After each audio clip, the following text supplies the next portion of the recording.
Hey, y'all. Welcome in. Hey, everyone. Welcome to the back porch. We're a hot mess, you know. Just saying.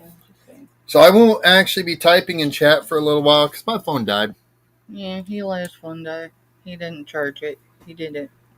Nope. So, you want to go set that? Over on that side. I don't know what you're wanting me to do. So you said that. Oh, yeah. Okay. Yeah, go set that. Please. Oh. So, welcome into, let's see, hopefully, no, I didn't. Look, I forgot the other day, so that would have been last week, right? I don't think I turned it on Sunday. Maybe I did. It's barely glowing. Darn it, I've got to stop doing that. I think that was my last one. Alright, so we ain't gonna have that light tonight, but we can light the candle if I can find the lighter. We don't smoke. I know where another one is if you need me to go get it. Yeah, because well, let me see if it's not behind I thought it was up here on your desk at one point, but you know. But have you seen my desk? Let's see it. Let's see what's on my desk. I mean, I'll start unpiling it. Did I win a drawing today? Let me see. Mr.Stephanie's notebook is here.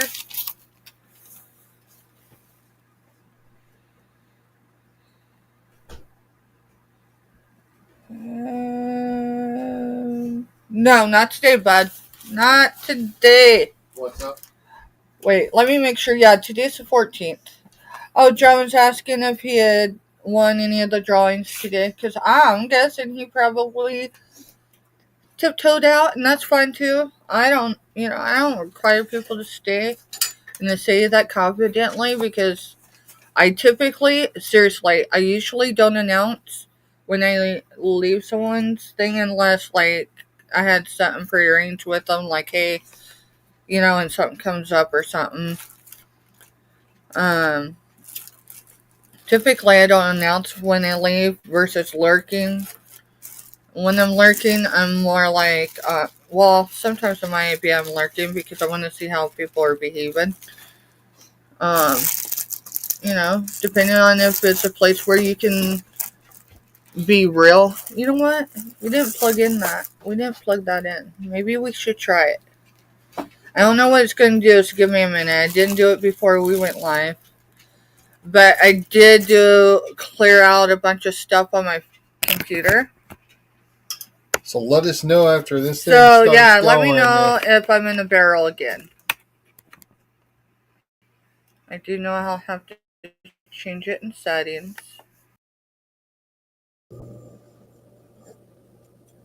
So, which one is it? It's the USB? Yep. There's the camera. And then the mic. That's mirror right here. No, sorry, I tried to read from the side. I know. So what were you trying? Well, I just was seeing where it was set for the microphone. It should be an audio. Yeah, mic's an audio. See if it's on the computer or supper's on the stove. We are live on our back porch. We're not selling. So just watch what you say. And stay on that side of the screen, please. Obvious. Yeah.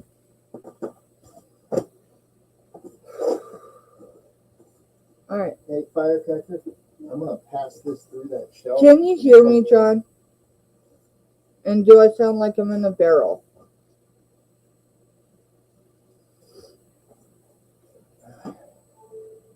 Thank you. Okay, it says yes. Yes, you can hear me, or yes, I'm in a barrel again.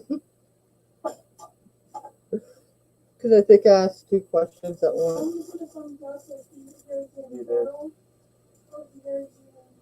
I like the other cam better, but he hears me. All right, then we're going to take this one out, okay?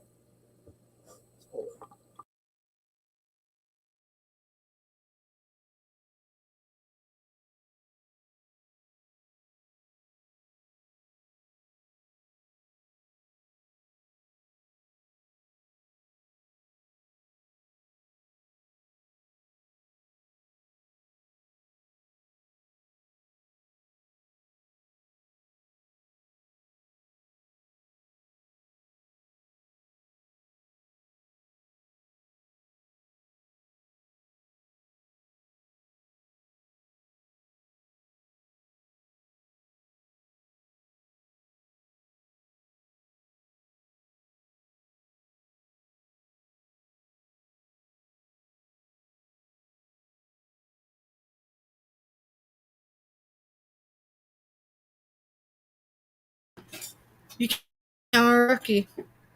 But at least I hit the camera on, alright?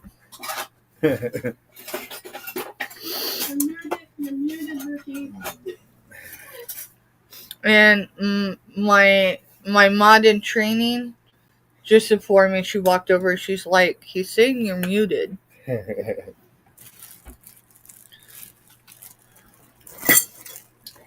right. Okay. So, be careful so you don't lose my tip to this.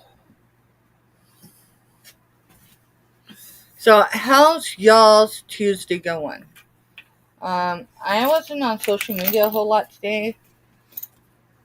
More than usual, but to be honest, yeah, she is a producer. We're not going to discuss what you produce. What are you wanting? I'm saying that's all. You're good. You're good. You're good. You ate. That's all. You're an adult, right? You cooked supper for us and you ate. That's all I care. See, Tuesday is great for me today because it's my Friday. I don't go to work for 2 days, and it's my normal days off. Right now, yeah. There's an adjustment when football season happens. Then there's an adjustment after football ends, and we're done with football for K-State, right? Till next season. I think this is all. Basketball's never that huge of a deal.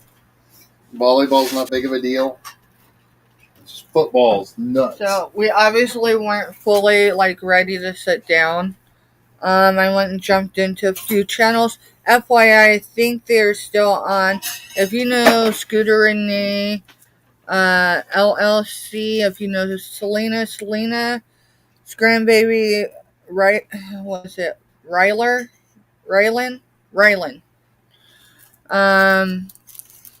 Is having some health challenges.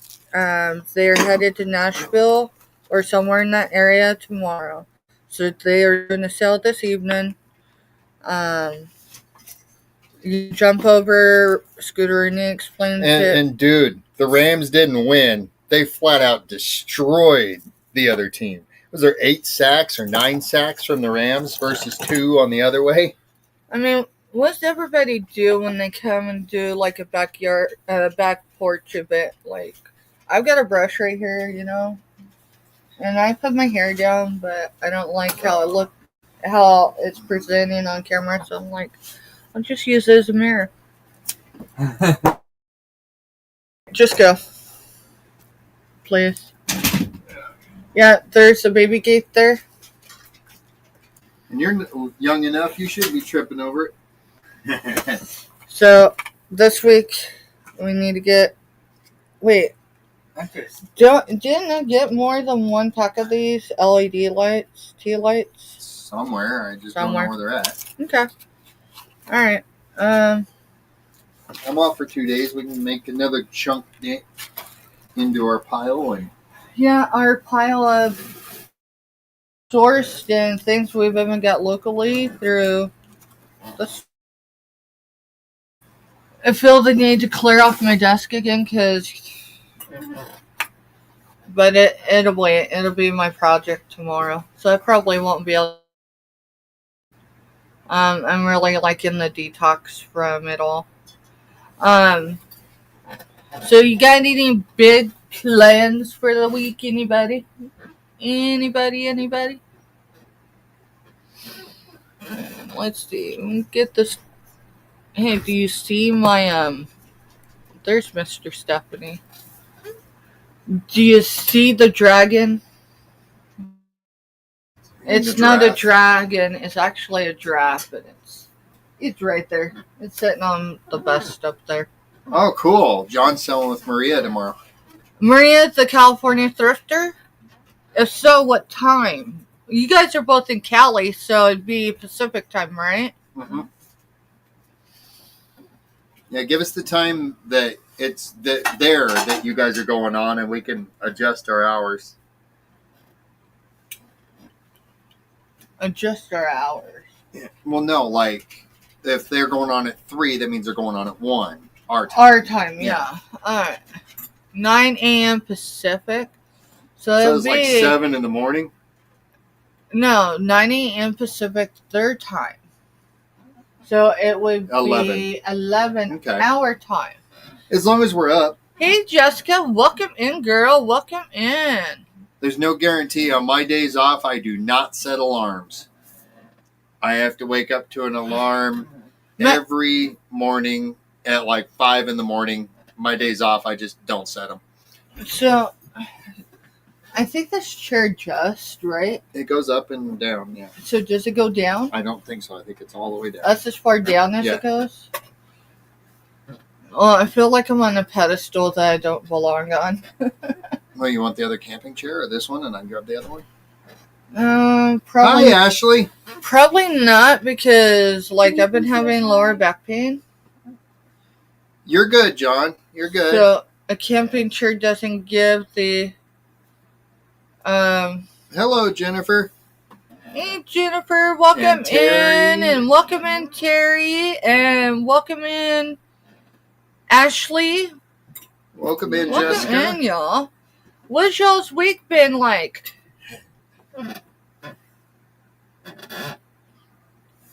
Jessica, I didn't wake up at 3 a.m. Mr. Stephanie woke up at 4:55, which is 20 minutes before his alarm goes off. And I heard him coming, right? And he looks over and he goes, "You're not on YouTube." And I was like, "Nope." And he goes, sometimes you just make a connection with folks, and it happens to be an not old, but old soul. And it reminds me of being back in the 90s for a lot of you. That probably isn't ever true. The party lines and stuff, where you grab the phone and it was probably attached to the wall. Lines. My grandparents were on a party line. Try to call them and it would just be busy. And not because they were on, but because someone else was. Right. Hi, Lindsay Ann. Hey, Lindsay Ann. Or the phone was attached to the wall, but you had a long circular cord, and you'd want privacy, so you'd string that as far as you could go around the corner. For me, I would lay down on the floor, up on the wall. That was, let's see.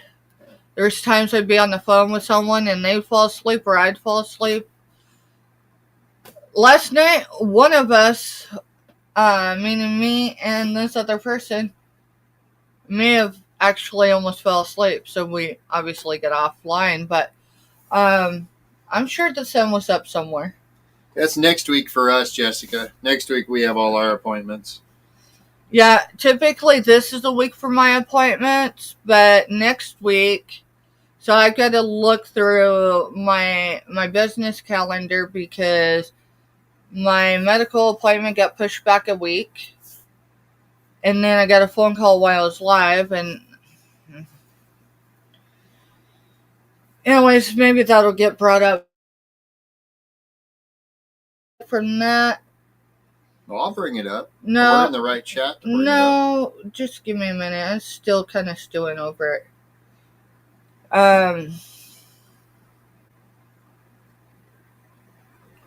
Tomorrow's another weekday, so yeah, I'll get on. I'll call my doctor in the morning and see what can be done. But today it's, they called me right at 5 my time. So, anyways, damn it, I needed to refocus. So next week is I've got my medical appointment. We're going to be gone for a couple of days. We're going to source, possibly. We'll see. We'll see how the rest of this week. Well, we can source. We just go cut a couple padlocks off and replace a padlock when we're done. Go get in that storage unit. We'll just bring back a few boxes. Dude, why don't we just cut the locks, open it up, and go live? Well, I don't know if we could go live. The reception down there is iffy. Yeah, so it might be iffy. If and we it can might go be awful live, cold to sit out there and go live. But I'm thinking we could bring back 5 or 10 boxes. You don't even have to go spend money. We can just go source out of our own unit. Hey, we're just going to go source out of our unit. So be looking for glass, because I'm going to be looking for boxes full of glass. Do you not realize where those are at in that storage unit? Either halfway through or all the way at the front. So they're at least halfway through, and they're absolutely not at the front. It's all right. I'll get to them. Because my canning supplies are towards the front.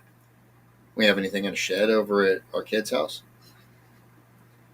Go clear it. Dude, it doesn't matter. Sorry. No, I mean, we're gonna go down there. We're gonna have a couple days, and yeah, instead of spending money, we ought to just go get in our unit and just start pulling some stuff and bring it up here and sell it. Dude, I'm good with that.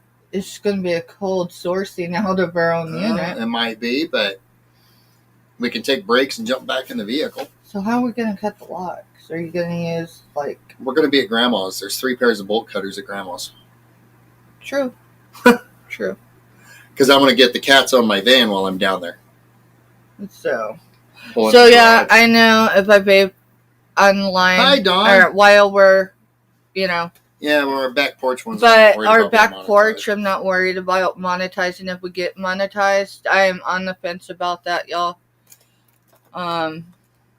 I see the benefits of monetization, but I'm just not sure where I sit with it. Hey, Don, welcome in. Welcome in. Give me a second, guys. So y'all might notice that Jennifer Hayes, Lindsay has come into, and Lindsay both have wrenches. They got their wrenches because of who they are in the YouTube communities. Not one community, but multiple communities. When I first started on YouTube, coming on my channel and selling, I was having technical difficulties, and Jennifer, through chat alone, just like you are right now, helped us figure out what we needed to do to fix it that evening. So she's got a wrench for that reason and that reason only. Not because she paid for her wrench. Hi, Marketplace. Hey, Marketplace. Welcome in. And then Lindsay Ann, she covers another part of the YouTube world, and she has modded for a lot of people, and she's got that experience, so she has a wrench, because not always is Jennifer available, and not always is Lindsay available. So in the event that they're in our chat and we need help with anything, or we have a troll, we've had a couple of those here or there. Not typically on these. It's usually the road trips. So. Yeah, I mean, other than that, the only other people that have wrenches are family. Yeah, the only other ones that have wrenches are our kids, and they have those wrenches because I trust them in a way that, not that I don't trust others. It just, I don't want to put people in a position where, So right now, that's where we're at with wrenches. So now that we got all these news people in here today, let's see. What's your guys' plans for the week? Yeah, what's your plans for the week? Exhausted tonight, but listening. Girl, I will tell you, if I had a campfire pit, which we can't have here, but if I had one, that's where I'd be at if there wasn't snowbanks, still. There's still 2 foot of snow between the 2 houses. some of it's taller than that.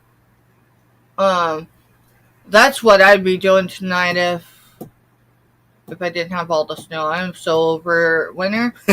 And we're getting ready to get plummeted again. So, like, I'm geared to have everything ready to go out the door in case everybody hits up their invoices, like they did one time. Remember, Monday is a no-ship day. Well, that's the other thing. So if I miss opportunity to get to the carriers before the storm hits, Monday's, what is it? It's Martin Luther King Day, right?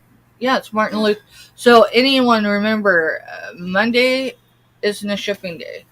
Yeah, I'm going to do housework tomorrow because... Yeah, I think most people know. We're still trying to get our house organized back to where we need it so it fits better. Hey, y'all notice this? I wasn't raised in Texas. I was only raised in Texas for the first 4.5 years of my life. But hey, I'm proud to wear it. See you later, Jessica. Thank you for stopping in. See you later, lady. Yeah, see you later, lady. Have a good evening. So, Scooter Renee was in our show earlier. Mm-hmm. And she asked a legit question. What is your word for this year, for 2025? So not your word for today, not your word for the last week or two. What is your word? What is the word you go to for 2025? Mine, and I've got a couple others, but my brain's still not working. I'm still kind of flabbergasted, not at my doctor's office, but I'm like, really? At insurance. Is that an insurance? I have a history of addiction, which means I cannot go on medication that is known to, be habit forming. And I have RA, which is rheumatoid arthritis, and my mom's was debilitating. I'm not having a pity party, I'm just saying. That's why my hands don't work the way they haven't worked the way they worked even 10 years ago, and I've noticed it for the last little over 5 years, and I ignored it for a long time. And actually, matter of fact, it wasn't until about 4 months ago that I went ahead and talked to my doctor about pain management, because for one, I don't want, even though I have a history with my doctor, we're transparent. I didn't want her thinking that I was drug seeking. And then two, I didn't want her to say, Steph, you're going to have to be on an opiate pill. And this weather, not that I don't have a tougher time in the winter, but this weather is made it hard. I will stand up and I'll sit down and I'll stand up, and it's because I'm trying to get comfortable. They got her on a non-narcotic pain reliever that's prescription, and now the insurance won't cover it. But I'm sure they would cover the opiates all day long, but they won't cover that. I actually almost asked them. I almost asked the nurse, and not that it was her fault, right? But I almost asked the nurse, well, if I was on an opiate pain pill, would they cover it? No, so Kansas is weird. Kansas has 3 different insurance companies for Medicaid. And this year they went away with one of the companies and brought in a new company and switched everybody to it that was on the other company that just left. Well, now this new company is not going to pay for it. So we looked it up. It's cheap enough that I don't need insurance to pay for it. We'll just pay out of pocket for it. But, it's frustrating. If, you try not to go back to the bad stuff, and the stuff that works, the insurance don't want to pay for it. It's not expensive med. It's just the fact they're looking at the idea that you could go over the counter for ibuprofen. Except So- I can't take ibuprofen. Just a second. I gotta step off. You might pick that up. Yeah. Spilt my water. But yeah, so it's just bull. So, Firecracker is informing that you have a problem outside YouTube right now. YouTube. Yeah, our dogs have ate a little extra dog food, so they ain't getting regular dog food until tomorrow when Mr.Stephanie gets paid.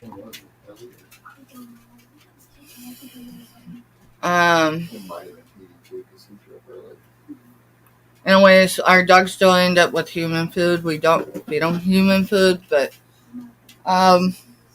they have a particular diet of dog food, and we can't afford it right now. So Not until tomorrow night. we will get it tomorrow night. So we have food that we can fix for them, and that's what we've been fixing. But obviously, they ate too much because one of them got sick. So that's the side of the house that they're in. So Mr. Stephanie's gonna take care of it.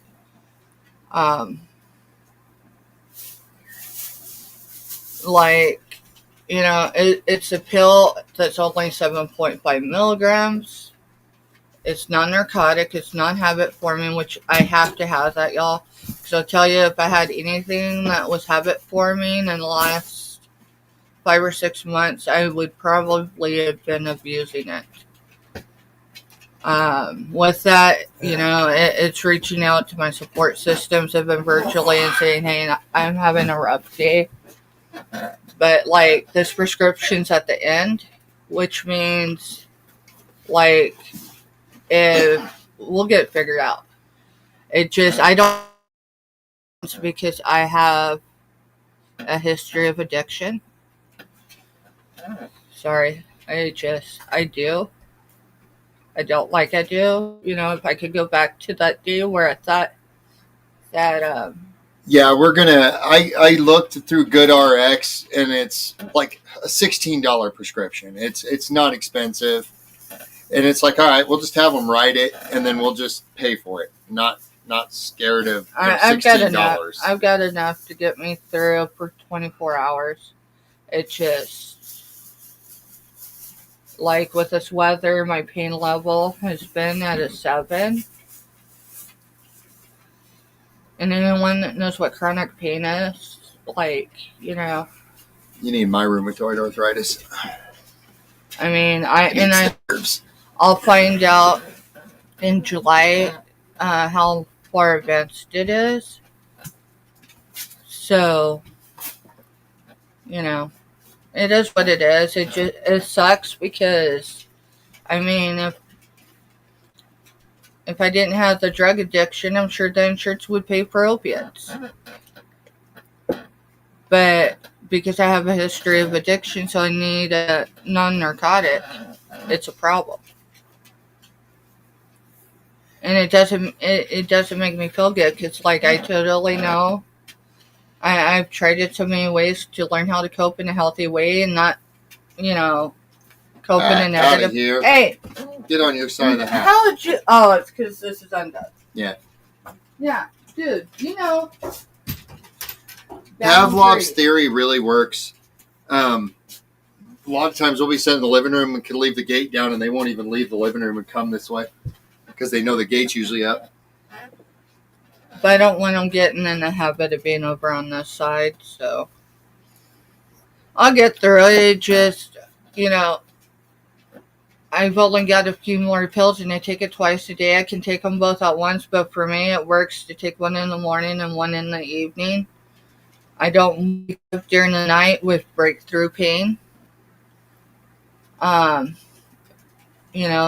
So the idea that tomorrow night I may experience that, it's not something I'm looking forward to. But I'll get through it one way or another. I know I don't have to withdraw from it because it's not one that you withdraw from, thank God. See, that's what Steph actually OD'd on. So, 'Cause just that's a what I could second. get. Let me.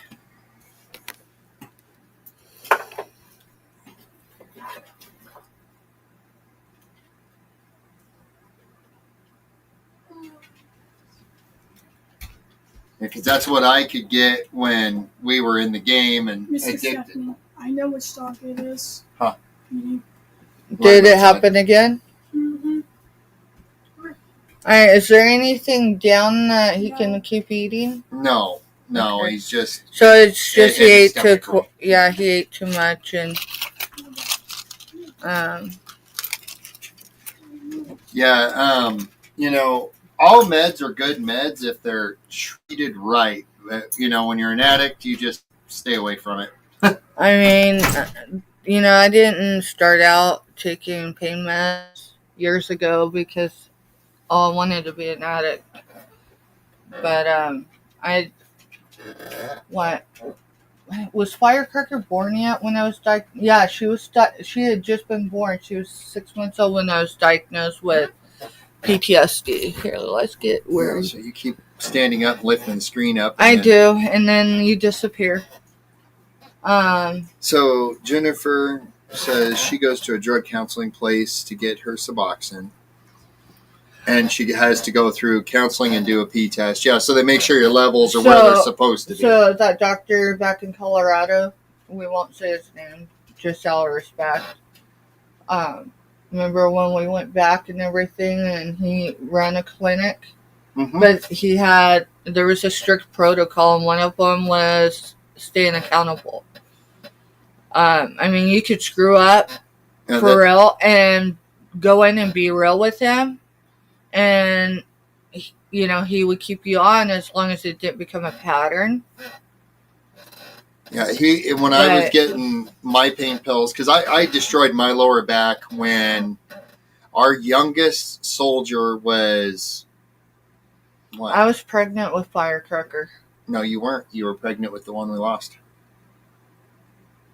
Well, which one would that be? The first one. Well, the big one. The one that when I was working for Schwann's. Because it was over in that house on Olive. The garage house. Oh yeah, that's the one where I labored all the way out. And yeah, no, we ain't going to get into but that was terrible. I fell on a concrete floor. He had come in. Of course, a kid. I was getting ready for work. And he grabbed the clothes hanger that my shirt was on, because I was working for Schwann's, so you had to wear nice dress shirts.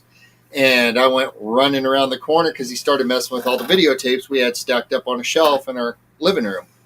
And he started messing with them. Of course, low kid, you get onto him to get him to learn, hey, that isn't cool. You don't do that.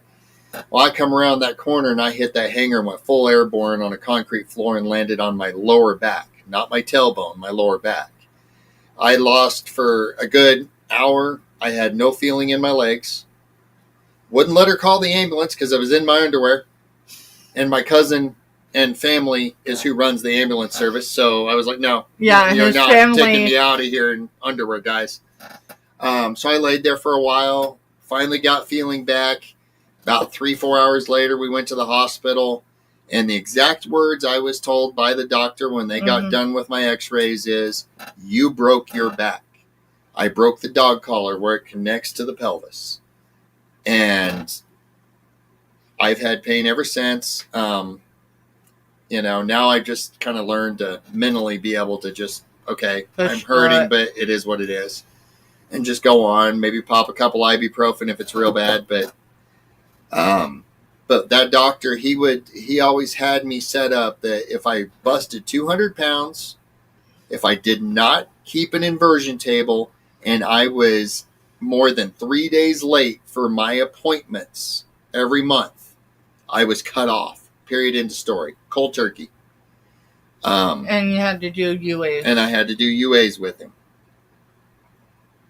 Because he knew medically that Mr.Stephanie needed pain control. But he knew that pain control came with an addiction. I think every one of us are just busted up. Marketplace said she fell over a balcony and broke her spine. Oh, well, see, I broke my neck.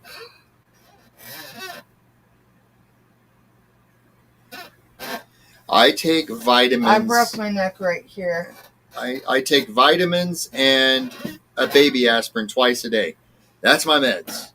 I've gotten my health down to where I don't need all the heart meds anymore.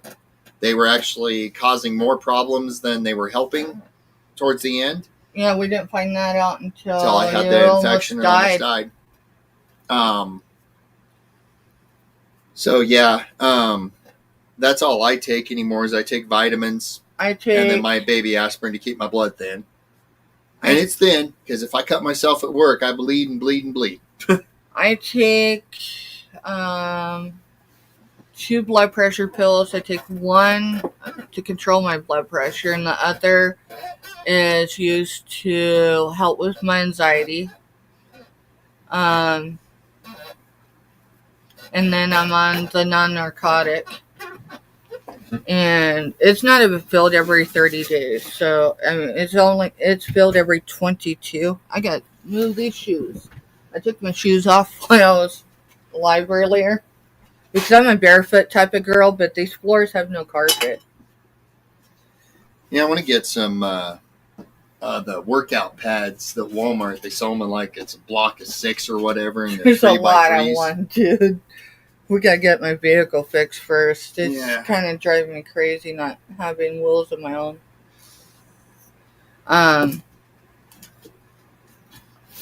When Mr.Stephanie and I got together, so it's been 21 years.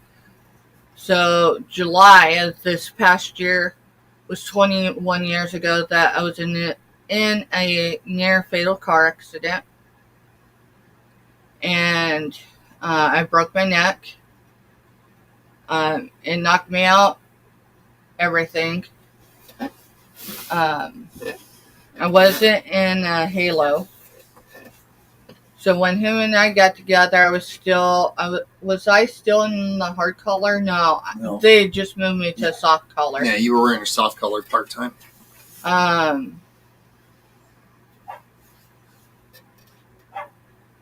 And then we got together.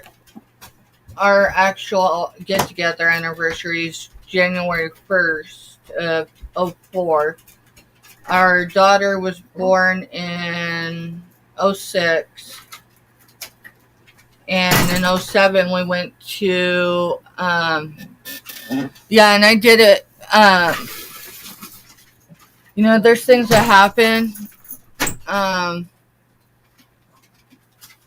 you can look back after the fact and you could be like, yeah, that was the universe or God or whatever you claim it to be,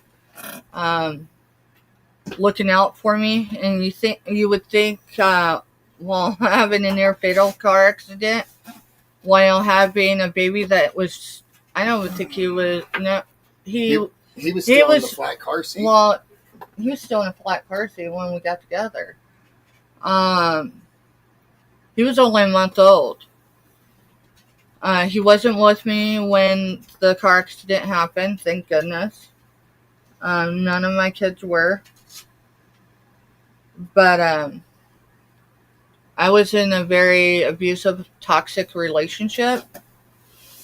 And I was only on meds. Seriously, I was only on meds. That was 2 different pain pills and a muscle relaxer. So one was a regular pain pill, one was an extended release, and then it was a muscle relaxer.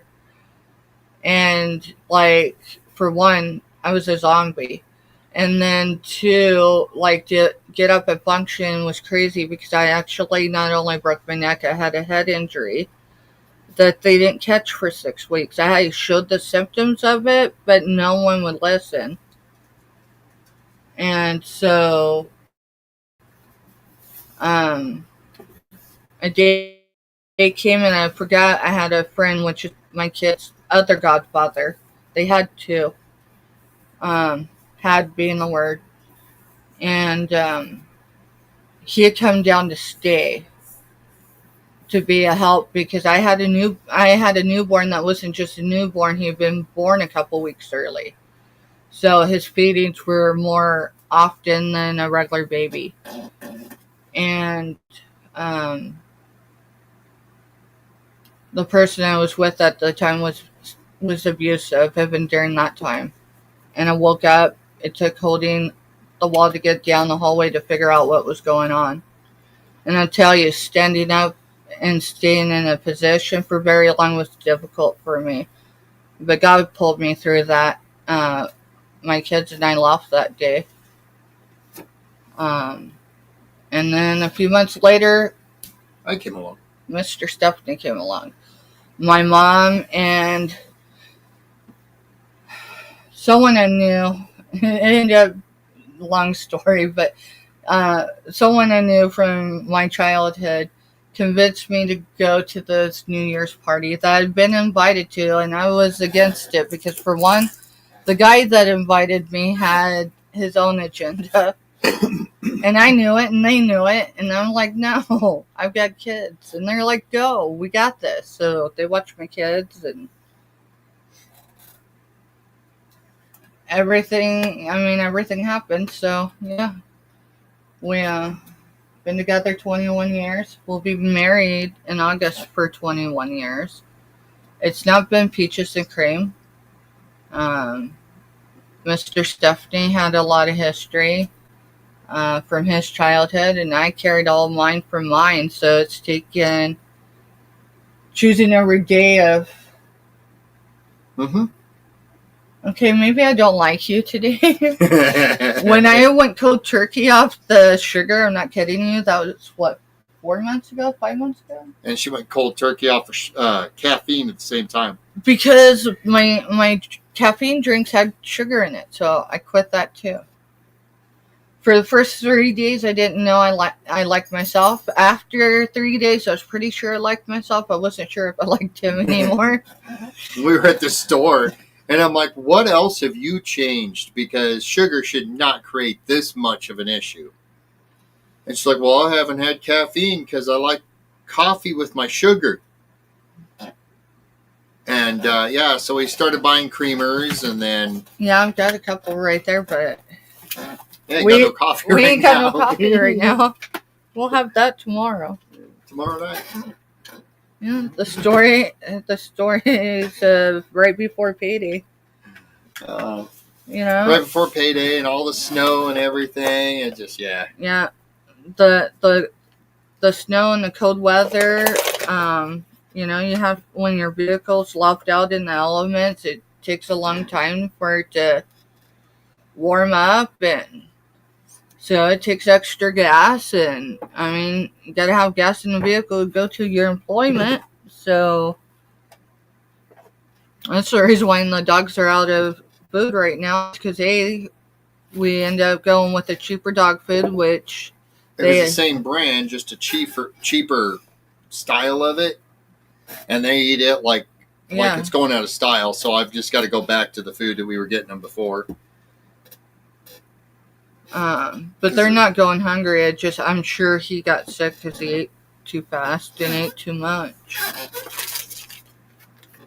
So I'm plugged in my devices. Yeah, I have chronic pain without the RA, because if I ever say my neck's bothering me, no, it's not the chronic neck pain I'm talking about. Well, then I've got shoulder and neck pain from doing demolition derbies all them years. It's fun. I'm paying for it the older I get.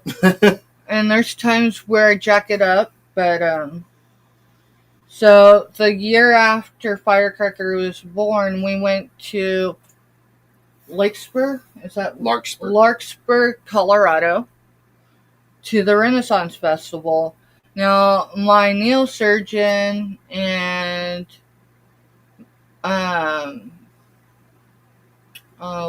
spinal had stated that when I broke my neck and he found the brain bleed and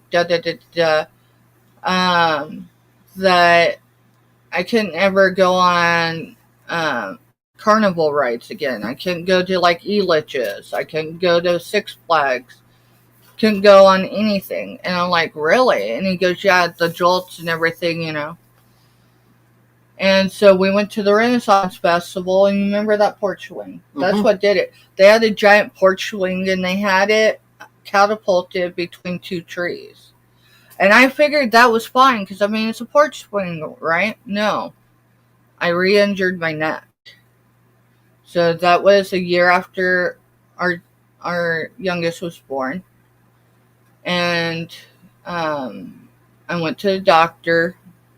I went to my doctor because I was smart enough that, because they had a lot of people drug seeking at the time, so I went to my doctor for meds. Of course, your doctor was the one that got me hooked. She got a lot of people hooked. This is before there was any control on them. You know, when they could write endless amounts of refills on stuff. And, yeah. And anyway, she did a scan, and sure enough, you know, it was a re-injury. And so she wrote a prescription that was for Vicodin. I don't remember how many milligrams. I think it was 10. And I took them as prescribed. I didn't overtake or anything like that. But she wrote me enough for a month. And hey girl, welcome back, Robin. Yes, we're back, and we're talking about addiction. My experience with when my addiction started. So just so you know where we're at. But she wrote me, I'm sure it was 10 milligram Vicodin. And it was for 30 days. And I have PTSD. Actually, it's been reclassified as CPTSD. That's where the trauma is over a course of time. For some people that have CPTSD, it could be more than one event. For mine, my initial trauma was extended for a year. And, you know, in a way. So, like, I was probably 3 weeks in. I wasn't overtaking. Sometimes I didn't even need to take it at that point. But the one thing I noticed is that I stopped having night terrors. And I had never had relief for night terrors. You remember when we got together? You remember the night? Yeah. Sophia Yep. remembers it.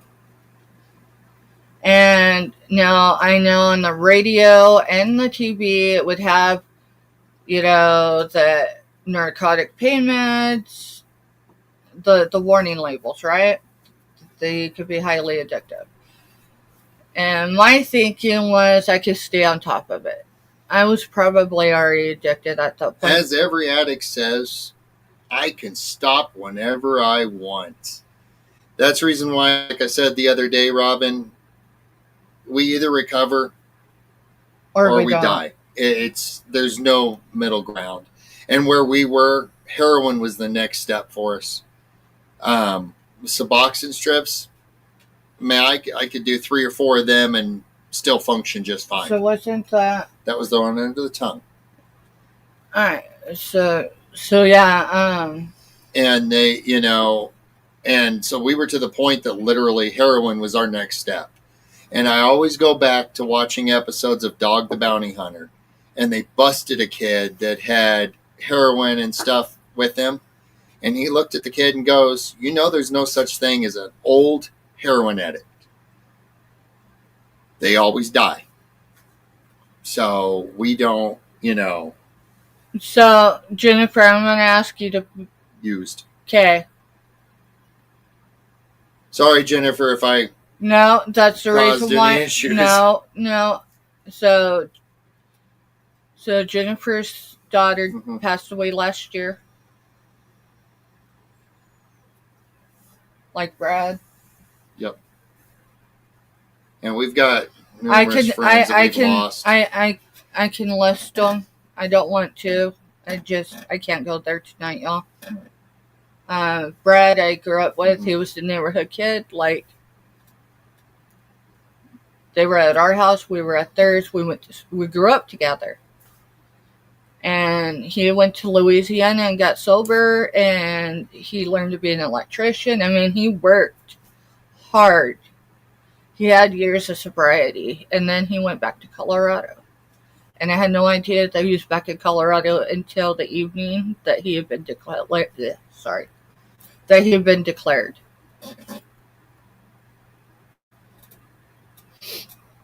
So yeah, we fully understand.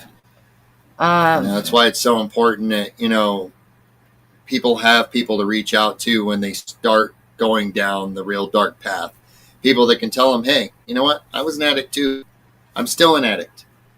We were talking about it at work. I'm not an active addict, but I'll tell you, dealing with the stress that we've dealt with for 4 or 5 months, it's put us both, has it not?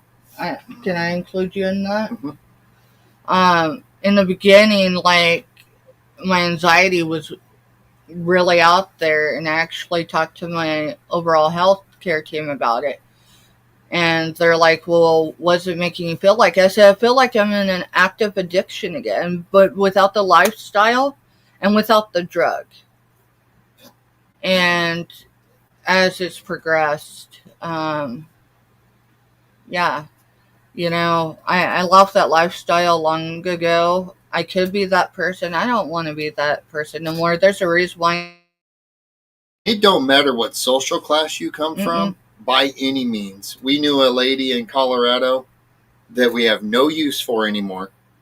Because, if I'm going to help you and you're going to come stay at my house because you need a sober living place, then you're going to be sober. You're not going to play the game and try to pull the wool over my eyes. And she came from, her dad was a teacher. Her mom worked at the local dentist office. Yeah, don't get more specific than that. It doesn't matter what social class you come from. She came from a very well-known family. Well-educated, I don't know the environment in which she was raised because, people can act different behind closed doors. I know mine did. Back in the 80s and 90s, what happened behind closed doors stayed behind closed doors. Yeah, and the people get wrapped up, and I've got a video that I found on Facebook one day, and I sent it to Steph, and it's a rabbi talking about addiction. And I shared that on my Facebook. And he said that everyone gets wrapped up that the drugs are the problem. The drugs aren't the problem. They are the solution. The problem is what's going on behind the scenes in your brain, whatever, that's causing you to want to be numb by the drugs. So the problem needs to be dealt with, rich not the neighborhoods, solution. Poor neighborhoods. It don't matter. I promise you, when I'm not bragging, y'all, I want y'all to know that I am not proud for my addiction.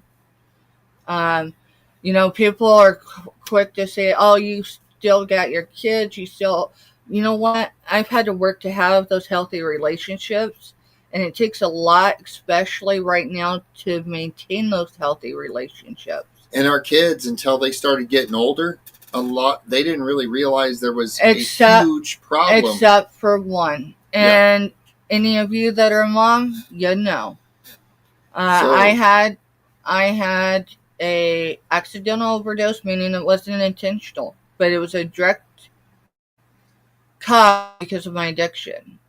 We came to Kansas. This is when we were still living in Colorado, but we came to Kansas to bury my stepmother next to my dad. And some things transpired while we were in Kansas.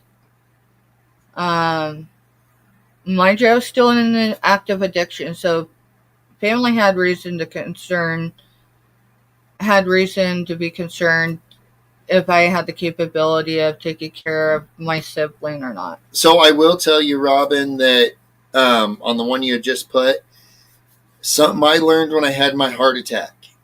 Your level of what you were used to for the drug never goes down.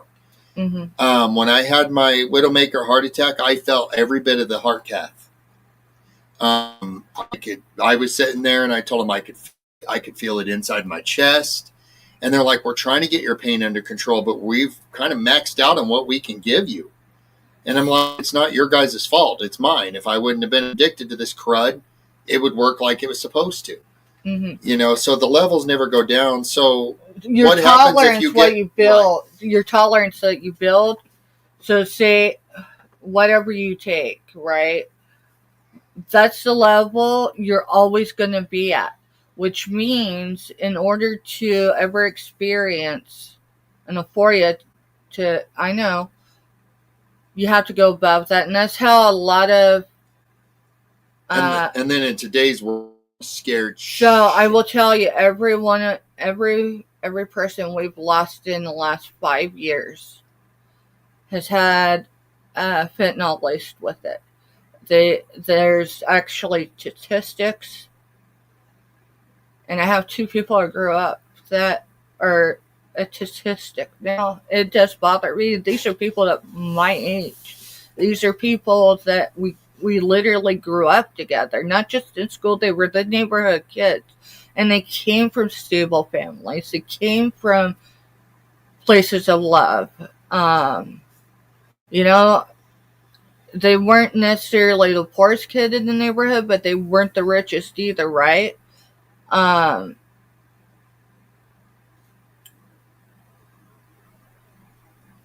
Drug overdoses, addiction, it doesn't discriminate.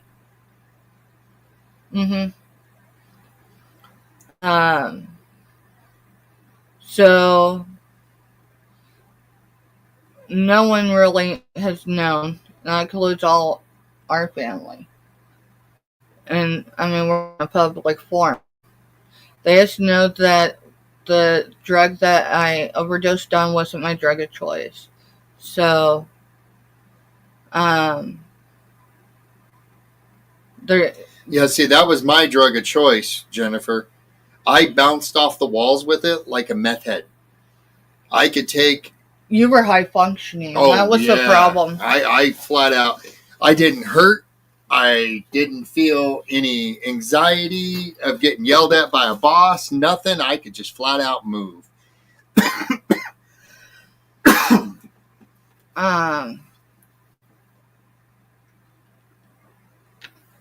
So we got back to Colorado after burying my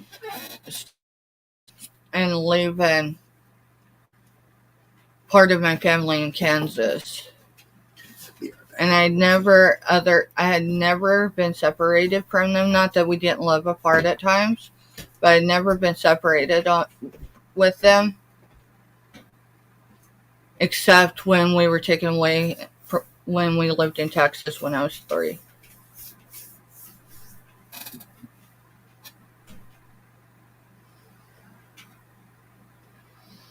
See, it's crazy, isn't it?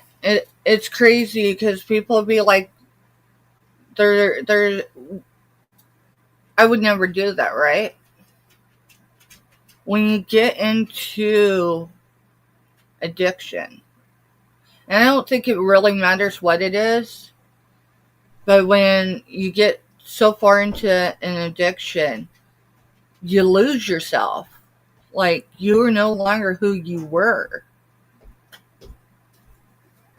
I know in my addiction, and I don't know how soon, but it almost would have to be less than a year in. And my addiction ran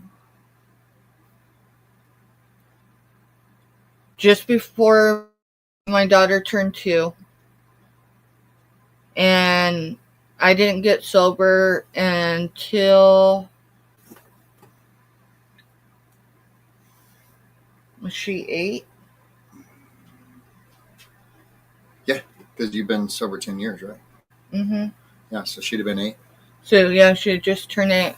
So I had my accidental overdose, and yes, it was Suboxone. It was the strip.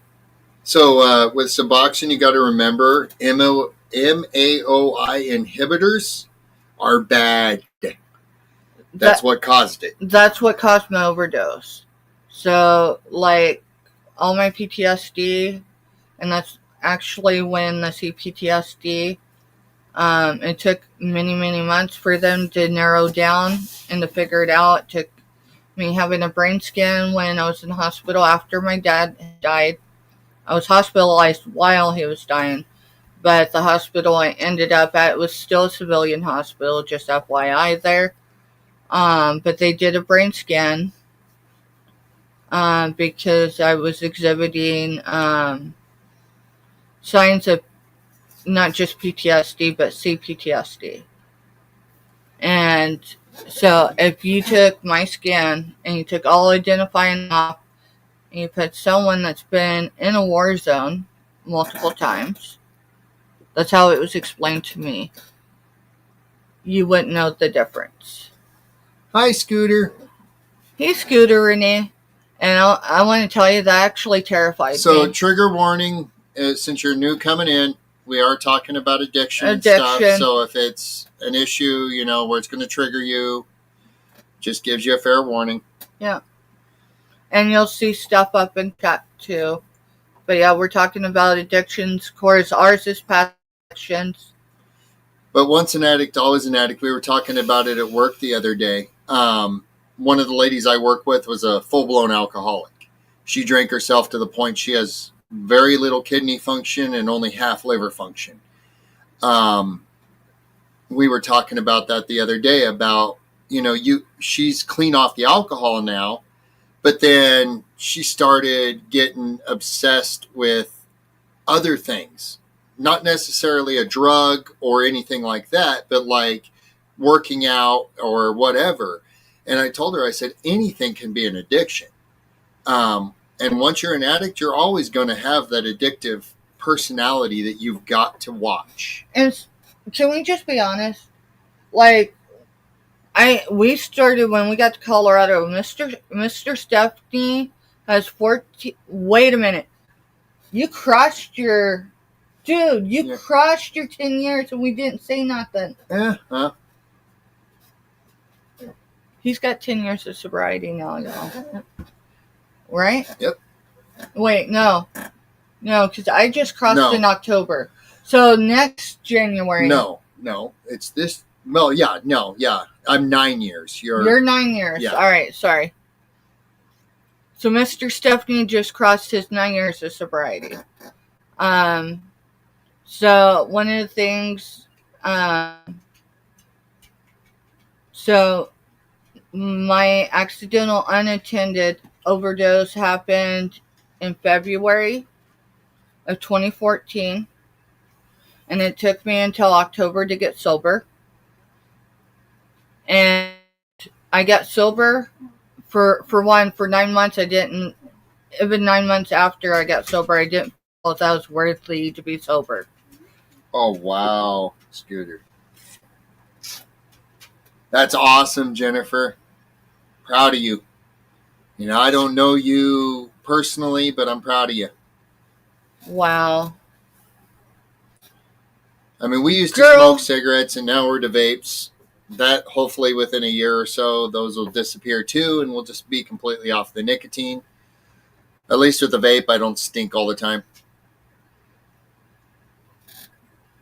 Wow. Yeah, and there's so many misconceptions both for the addict and for those around them. And I think it makes it hard to be in either category. Bless my mom's heart. Okay, my mom was the best mom she could be. But towards the end of my addiction... Hey, Tuber Chat. Hey, Tuber Chat. We're talking about addiction. So just FYI. We're talking about our experience as addicts. I've got 10 years. October was 10 years of sobriety for me. And this month is 9 years for me. And this month is 9 years for Mr.Stephanie. But my mom didn't just enable me. It cost us financially. But with that said, my mom was also one of the people that I would get them from. So when I got sober, it jostled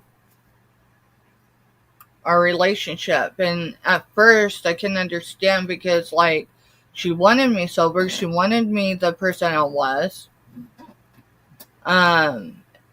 If any of y'all in chat are trying to grow your channel, seriously, Tuber Chat is the place to jump in a chat. You do not have to be a member of his. You do not have to do super chats. He'll explain that more if you ever jump in one of his chats. But I mean, it makes it easier to get on the wheel, but you don't have to in order to get on his wheel.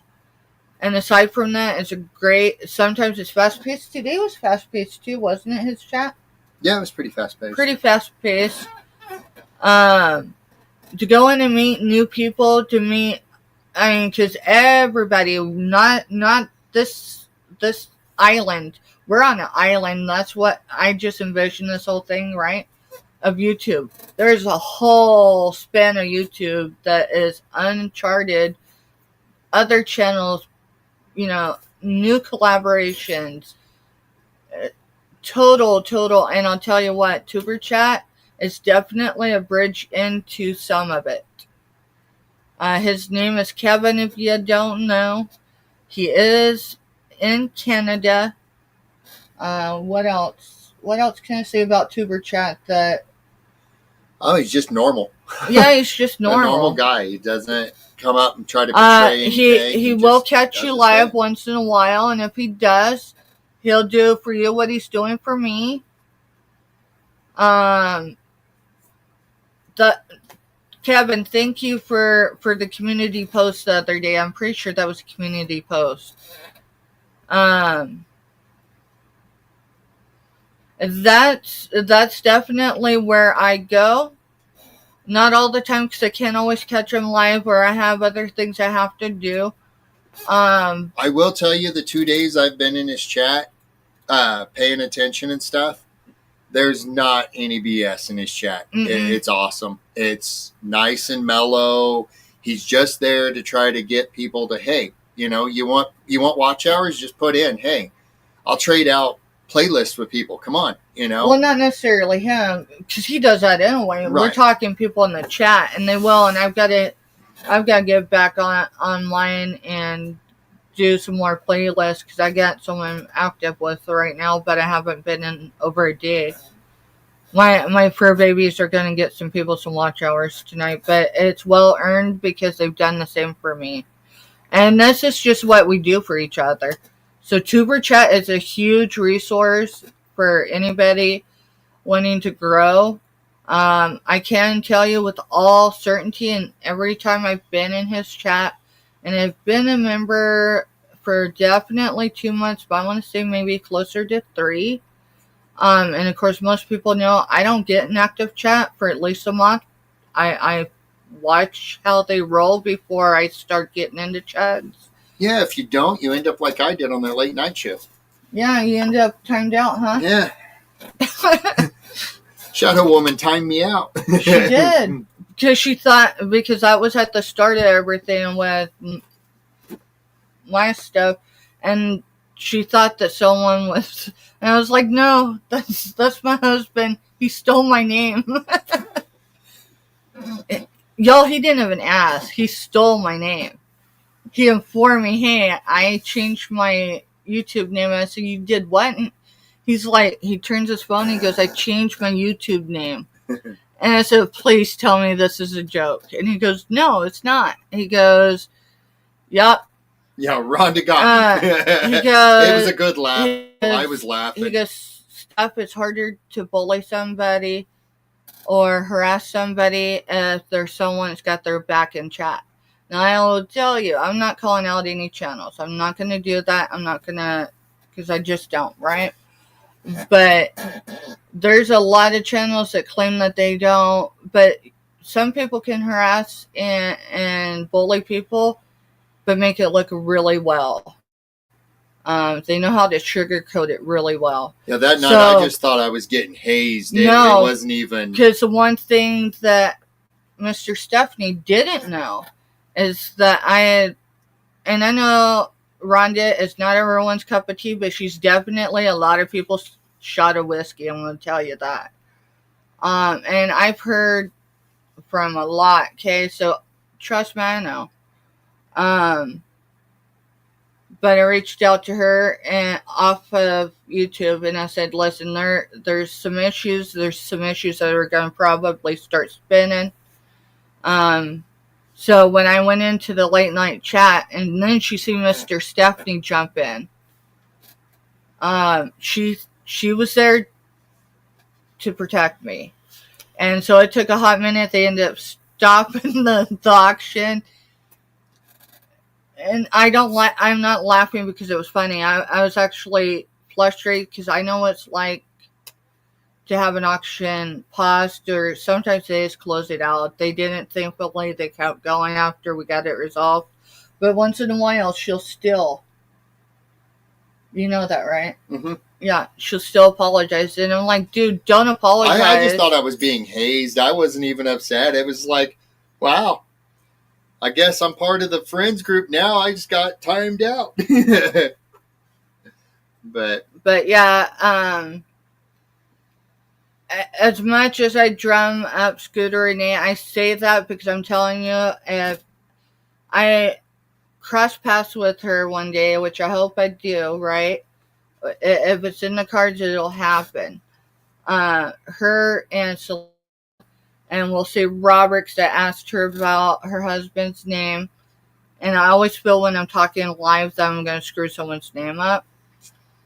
Yeah, you can drop channels. Yeah, I'm not worried about it. I'm just not doing it tonight. Yeah, Jennifer can do her thing. She knows what she can do in here. Mm-hmm. And I'm confident enough with Jennifer's decisions that whoever she puts in here, she's not going to steer you in the wrong direction. Yeah, I'm a big one. We like to travel. We didn't start really traveling though. Let's be honest. Until our kids got in the military. Until our kids joined the military, so it's really Uncle Sam's fault. Yeah, Uncle Sam got us addicted to traveling. Airbnbs. Oh man. We've been to the East Coast twice. First time was the lower part. All right, now we've been twice together, right? Mm-hmm. Yeah, we've been twice together. So during COVID,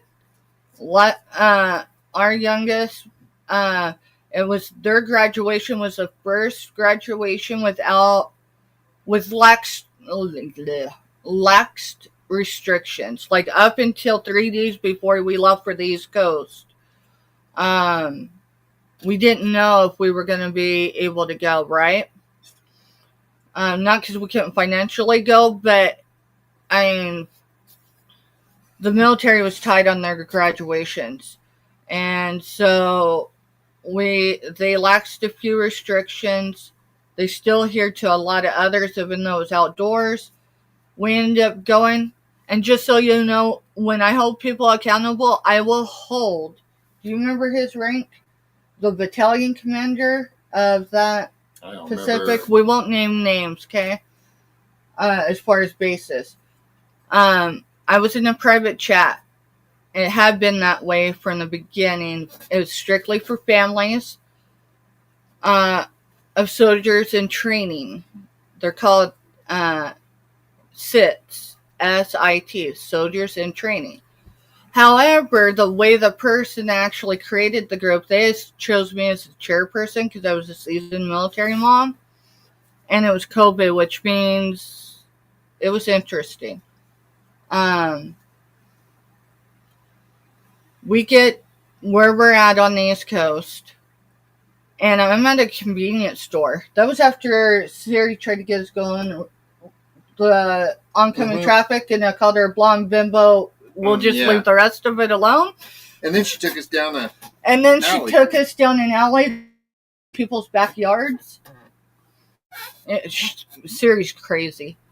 One of the families, and this was a family that had a lot of struggles to become Army strong, messaged me and said, "Hey, Steph." And I'm like, "Hey, what?" And she goes, "Where are you at?" And I'm like, "So-and-so, just right outside base." And she goes, "Hey,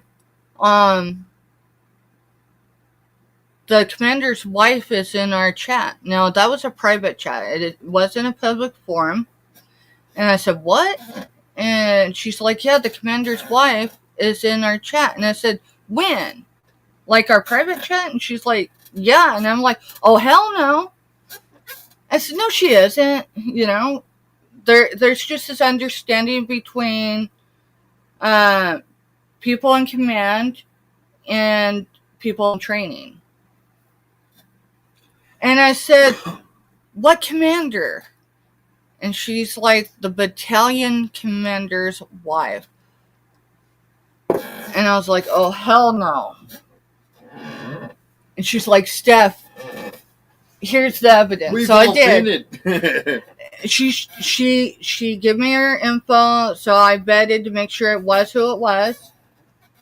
And yeah, she was there from day one. And I'm like, oh, holy crap. But that explains where our leak is, because we knew before we went to the East Coast that we had a leak in our group, because there were certain things that weren't said outside that chat. Were being changed like the next day. Yeah, like the next day. So we knew we had a leak. And so I'm sitting, my anxiety goes up, my heart's racing, because I'm thinking, what the hell did I say? Because I have a filter here, because I think about people around me and how it's going to impact. But in a private chat, I'm more open. Well, here I'm more open than I am when we're selling. And she's like, Stephanie, she goes, we've all said things, right? And I'm like, dude, I'm the one that said the most. So if anyone's not graduating, it's my kid. And I said, but I can't let this sit. And I said, I'm going to have to call her out.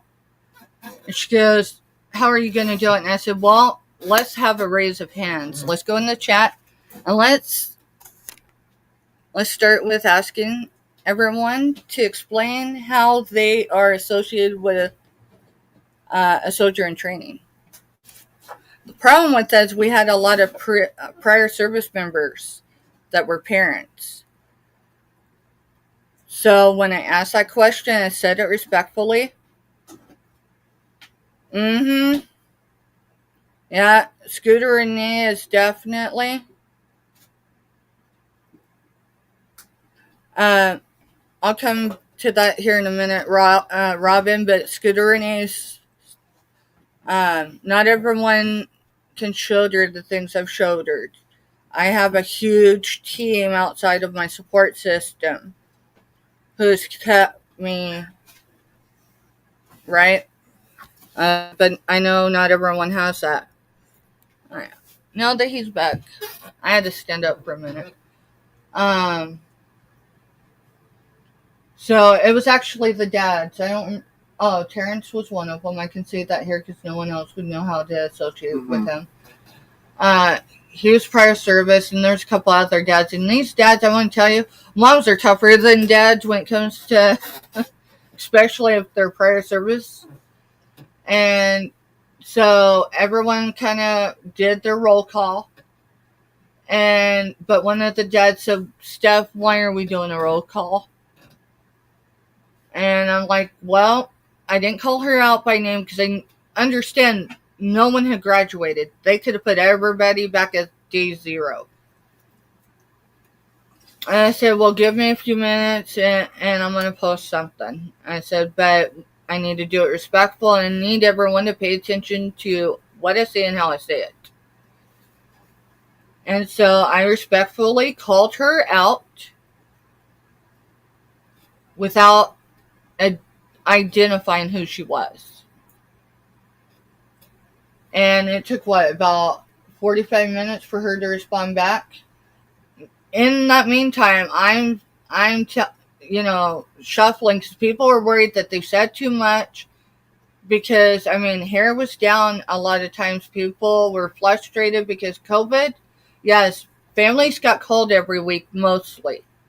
But there was so much misinformation and there was so much stress from it. That's where everybody went to vent.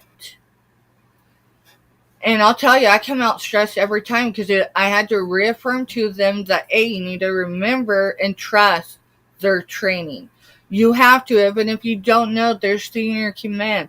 You have to trust that they have their best interest and yours.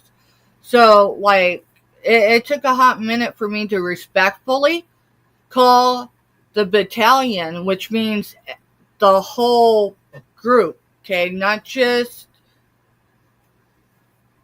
to call his wife out. And I'll tell you what, I did it so respectfully that it took her 45 minutes to respond.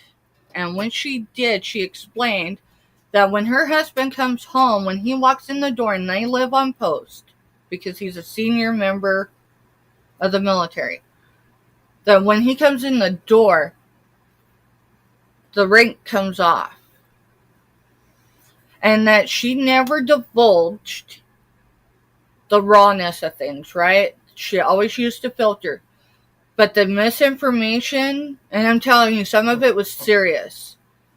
Was so serious that her, as a partner to her husband, she had to inform him. She never divulged to, so all our soldiers were fine. But I'll tell you what, it took someone reminding me of that recently. Steph, you're someone of integrity. I'm not floating that, because I'm human. I can be hot-headed. I've had a 2 a.m. that I'm not proud of, but I won't remove it, because I'm not going to hide when someone has pushed me to the limit when they involve my kids. With that said, we've all got to be there for each other. So, Robin, let me go up being so I can on see this side of the camera is fun. Getting to actually get on camera and sell and show yourself off, that's the fun side. What no one tells you... I'm going to use a different device so I can read what she's saying. What no one tells you is then you have to do invoices, which can take days. And then you have to pack stuff so that it could literally be kicked off of a building and survive to get it to the people in good condition. That's the hard part. Let me show y'all. Okay. I mentioned it. I've got to take a label off, okay? So give me a second. But yeah, be sure, even if you just do a guest appearance here or there, selling some stuff, or go on your channel once in a while and just sell some stuff. Mr.Stephanie, you got scissors or something I can take this? Yeah, but you tape these so they won't fall off, because the grill is going to crush it. Yeah. And this looks like, well, I had a box that came to me before the holidays that looked like it had been dropped off probably a 2 or 3 story building. I'm not kidding. This is a box that we shipped before the storm. I shipped it the way I've shipped everything before. Nothing was hurt in the box. Thankfully, nothing was hurt in the box. But it went from here to a coastline. To a coastline. And then back here, because even though this is like the 3rd or 4th package we've sent this person to the same address, it was marked undeliverable by UPS. Which means UPS, well, we ain't going to go there tonight. You got peanuts all over the floor. Now, I'm kind of frustrated. Not at the buyer. It's not their fault. Their address is right. I wanted to make sure I hadn't. And we've sent stuff to them. It's not like this was the first time we had sent. Yeah. Dude, we're not going to do the peanuts no more. That's ridiculous. That's ridiculous. Hey, they work though. They do work. But that's a lot. They fill dead space nicely. They do fill dead space, but now I have it all over my... Let's kick it off to the side. We'll deal with it in the morning. You hear that? We're not online. Alright, doesn't look like a whole lot, right? This was all taped. The box got wet and everything. And don't know if it's when they re-delivered it to our house and threw it up on our porch. It's still full of snow. Yeah, there wasn't even a knock on the door. They literally just threw it up on the porch. If we wouldn't have been out and about, we wouldn't have known. But, that site's kind of... But that's not the shape we sent it in. And so at first, when Mr. Stephanie brought it in, I brought it in. Actually, Firecracker brought it in. Firecracker brought it in. I'm like, I It was wasn't excitement expecting- first because it was like, cool, we got another package. other than And then it was like beat the up, and shape. it's like, oh man, hopefully everything's all right. And then we realized it was our own package.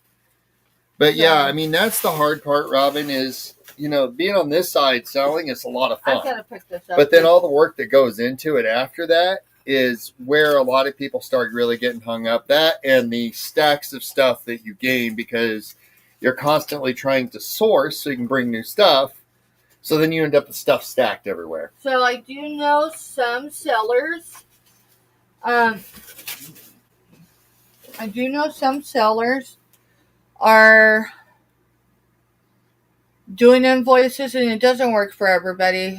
I know, but some of them are doing, what is it, almost like a build-a-box, where the invoice week for the items and ship out the next week with those items. Robin, the ones that are unpaid, send them a reminder through an email. Matter of fact, I can. We can help you with some of that too. You know, how we've kind of pretty much done it is, you know, we send you the invoice, we send an email of the invoice because so when I email them, I can tell you the email doesn't usually hit for 2 hours. I don't know why it's not instant. It says it is on our end, but I know it's not instant. And then, so what I do is I go in and I email them, and I go into their invoice after it's been sent. I think it says more on the right side, it does for me. You click more and you can grab the link. So I grabbed the link and I do a copy and paste. I put it in the email and let them know, because over the course of at least 5 weeks, 5 out of 6 will be seamless. They'll get it, right? And 1 won't. For whatever reason, it's something to do with PayPal. So the cool thing about jewelry is, like, we got these little pieces from Uni. I could take and wrap that in a little bit of bubble wrap, toss it in a regular envelope, and send it on the way. Wait, let me see that. Yeah, in bubble wrap. Yeah.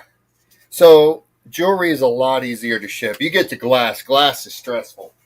I shipped to, I don't even remember who bought them. They were 10 little goblet cups. So the 10 little goblet that was, I'm not going to say who it was, but it's one of our regulars. Okay. And I was so scared of that box. I mean, I packed it like, if you've ever watched them unpack boxes in a store, like to do their shelving, when they go and start putting up like glasses, they come out of a divided box that's double walled on the outside all the way around, and then it's got the split dividers in there. So that's how I did. I wrapped each individual one in bubble wrap and set them in their own divider. I made my own in the box, and it arrived safely. Nothing was damaged. Nothing was broke. The only thing that killed me was I didn't Google Lens those. Because it was helping neighbors in combat boots. When I say helping neighbors in combat boots, I'm talking about families on Fort Riley actively serving. This family had reached out to me that day and said, "Hey, could you sell a Keurig for me?" I said, "On my YouTube channel?" And she goes, "Yeah." I said, "Well, what size is it?" Because Keurigs come in different sizes.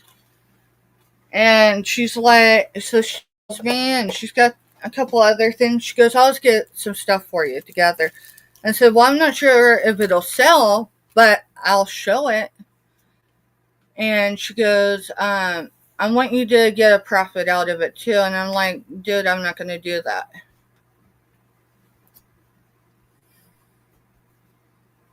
She's crocheting little sunflowers for us. These are her first ones. So there's a story that goes with these. I think most of you probably already know. But I went and picked them up before the storm set in and all that. They went out with the boxes. I think every box this year. Maybe not. I might be wrong. Yeah, because I don't think there was one in this, and this one went out after Before. the first. Or No, what? that was before the first. Oh, so this was That was before Christmas. That was supposed to be a Christmas box. Was there Christmas in it? No. Okay. No, but it was one of the ones that went out before the cutoff. But I gave her a bit of money, not a whole lot, but she was going to the store. And someone that crochets, they know the material they like to crochet with, so I give her a few bucks. And I'm like, just make sure it turns out a sunflower, right? Because I didn't give her a pattern. I'm just like, that's the expectation I have. They don't have to be pretty, they just resemble. So they look like coasters. Yeah, she could use them as scrubbies because they're cotton. But so I go to pick them up. She's got them all laid out because she treated them. So they wouldn't all curl up. And she goes, Steph, they all turned out, but this one, it looks like a butthole. And I'm like, dude, no. I'm like, you're looking at it wrong. If you crocheted, it would be a bra. So everybody, for sure, I know last week, whatever. Any boxes that went Any out boxes that went out, and I mean, they're different colors. I'm keeping that one because it's got a story that makes me giggle. I'm not sure where the rest of them are. I've got to get, yeah. They're big enough to be a coaster, right? You're good. You're good. You don't have. You're an adult. You don't have to announce every little thing you're doing. Okay? Remember, we're going to break that. So I can't disclose her name, but it's a military spouse on Fort Riley. So she wanted to contribute because when I do Helping Neighbors events, Mr.Stephanie and I don't make any profit. Like, for real. We do an invoice. Those are done in 24 hours because we want to pay them, whoever it is, at the time. We want to pay them as quickly as possible. So we've covered the fees, both events that we did, right? Yeah, we end up covering the fees. And normally we're not in a real tight spot on money, but right, so the storm kind of. And so she feels bad because I either use stuff that I've got that I know will sell to help with those events. Her family contributes, so it's not like, but they're not ones. They look for a hand up, not a handout. And so she's told me for a little bit now, she's like, Steph, what can I do to help contribute? And I said, dude, I really would like some crocheted sunflowers that I could put with a package. I said, it serves two things. One, I'm getting what I'd like, and I'm not paying someone in China for it. And I don't have anything wrong with people that buy things from China. I mean, a great deal of the stuff in my house is from China. But I would rather, contribute to someone that matters. Someone where I can see where it benefits them. And so, like, this was out of her own, this is her concept. She didn't have a pattern. And so she's like, Steph, it really don't look like a sunflower. And I'm like, dude, I can see the petals. And when the people get them, you're going to be able to see the design of it. I mean, I don't know. Yeah, you can see it. Yeah. So, and Scooter's right. You pretty much figure out what you like to sell. When we go sourcing, we pretty much buy stuff that we think's cool. And I've seen sell. Or we've seen sell, or run onto a piece of glass that I know will sell because I've watched the same stuff sell. And we'll grab that. But most of the time, we don't go sourcing thinking what we can make on YouTube. We go sourcing going, hey, that's cool. And maybe someone else will like it. And we bring it to the tube. and we're going to start listing this year. We just don't know exactly when. We don't know what platform. Scooter says she can sell on Poshmark, Mercari, or eBay. She just doesn't have time to constantly list. Oh, Scooter. Yeah. So, we kind of luck out. Yeah, Because, so definitely I was just trying to not be but yeah, definitely a boob. But yeah, we luck out because this has kind of turned into a family business for us. If you notice, our kids are making appearances in the chats now, and announcing who they are. So it's turned into a family business. So listing may not be that bad for us because each of our kids kind of have their big special trait that they're really good at. Mm-hmm. Firecracker's really good with like YouTube and editing and doing all that. And then, but maybe not on a business scale. Right. She's more like a gamer skill. Right. But with that, there's a whole thing that goes with that too. I've got that box over there that we need to take the label off of so I can open it. Hand me a marker. Because I brought most of the packages in. Yeah. Yeah, Mom called me and asked me where I was. Well, it's because it was sitting in her chair. I didn't want them to tear it up, so the little puppy squad can tear it up. Yeah, just mark it all out because I know who it came from. Typically I take photos. I'm not going to take photos. My devices need. I have enough of a business relationship with this reseller that if there's an issue, one, she's going to see it. Not that she's in our chat, but I do know that she comes back and watches the replays when she can.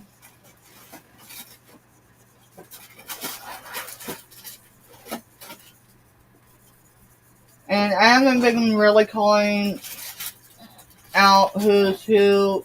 Not that I haven't had the permission, right? Unless they're in chat. Like the yesterday, I showed what we got from Scooter Renee.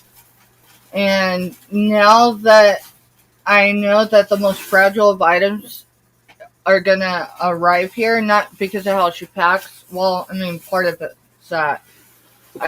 If you just throw something in a box, right, and put a little bit of wrapping on it, and it's fragile, it'll arrive shattered to me. I'm not gonna lie. I had one package. When we got it, the moment I looked at it, I knew something was wrong with it. For one, it looked like someone had been inside the package, but there was no sticker from the carrier that it had been tampered with.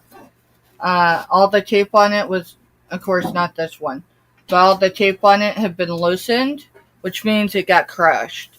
And there was glass particles. Someone had retaped it and sent it on its way.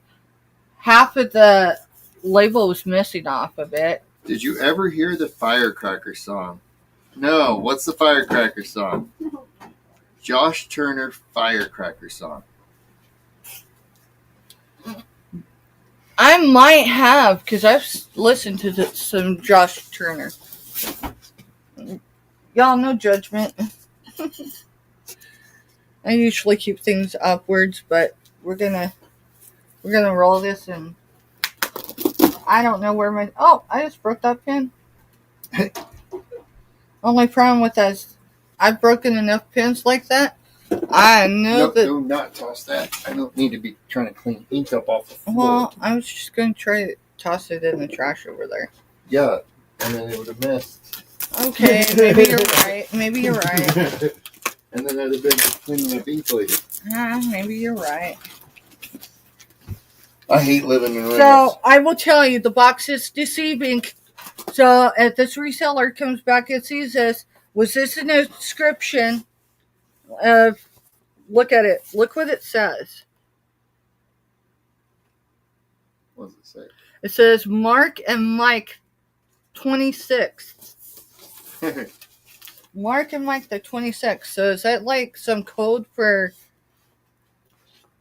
I'll have to look on the calendar. I've got to look at my calendar because I had to bounce my medical appointment back a week because they wanted a later appointment this week. Hey, Scooter Renee, you remember this? This is that knife that goes with that board that I got from Selena. That's a song. That's the night that Scooter cut herself on there? No, it wasn't Scooter. It was Selena. Because she went down like this and there's little spokes right there.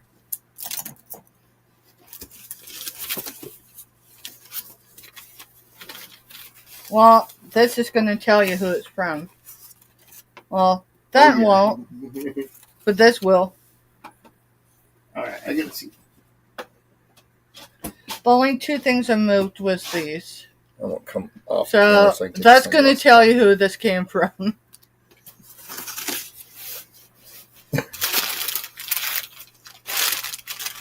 Oh my goodness.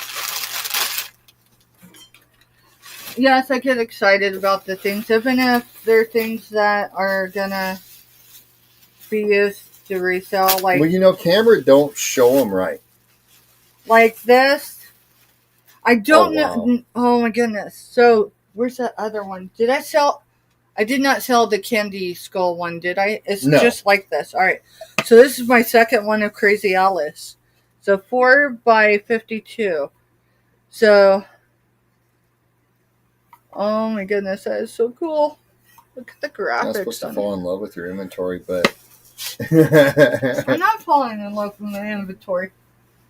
Uh-huh. Then you put it behind the curtain that we don't sell out of. No, I do sell out of that area, just not very often. Watch my cup down there. Alright, dude, I don't want to put it there. It's got to go somewhere else, because it's something I got to enjoy for a day or so, okay? It's not coming tomorrow. Day or so. A day or so. Maybe next week. And then this was the Royal Limited. Let's see. Place only on a heat resistant service. Okay. Well, I'm probably not going to do it as a candle if I don't resell it. I've got a couple pieces. Oh, it does come with a candle. Yeah. Yeah. It's a cool piece. It's a cool piece. Yeah, I could clean that up in it, but I did go with it, so. Yeah, but pretty much what we buy now on YouTube is personal buys for us. Personal buys. Except for like the cigar boxes, because I don't have a place she around had here to get this those. so crazy low that I was like, I cannot pass on that.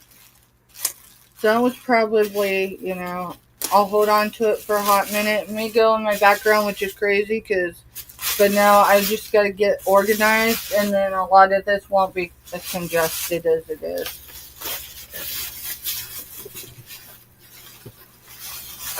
That's cool. Did I show that well enough? Oh. I don't know. Let's get close. My phone's over there, and I wasn't watching. Just because we can. Hey, I think they were on this evening for their... What show is it? Like they're crafting or something. It's come together and craft together. I know you could go and panel together. I don't know if it was on Yarnigan's or if it was on Don's. I think it was on Yarnigan's.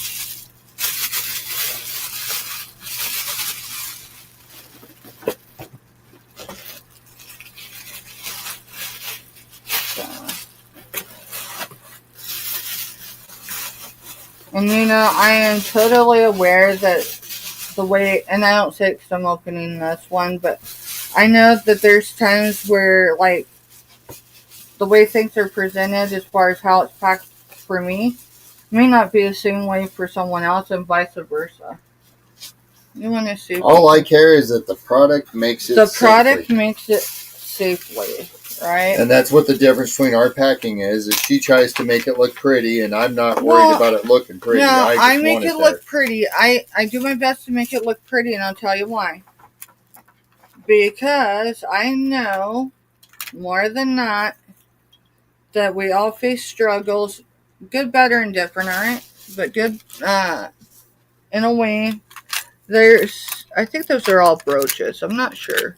But I'm going to go ahead and open it. Like, we don't know what someone's facing, right? I mean, especially lately, people are having health issues and they're not all coming to the tube with it. Not that they have to. You know, some people have an illness that they're going to live with the rest of their life. And I'm going to tell you, we never know that maybe it's our package or waiting on that week that they look forward to. When they receive their package from me, I wanted to bring them sunshine. I don't do it to make myself stand out. It definitely can be an addiction on the auctions, Scooter. That definitely. It definitely can. I can do retail therapy. Not that I can afford it right now, right? And I'm not bringing that up just, for me, no. But, I mean, retail therapy could be a serious problem for me. It's a bad coping skill, so I do my best to stay focused. Which, if any of y'all have been with me when I'm sourcing, no. Sometimes I just have to walk away from the item. And I'm kind of that way too, on being touchy feely with wanting to touch it.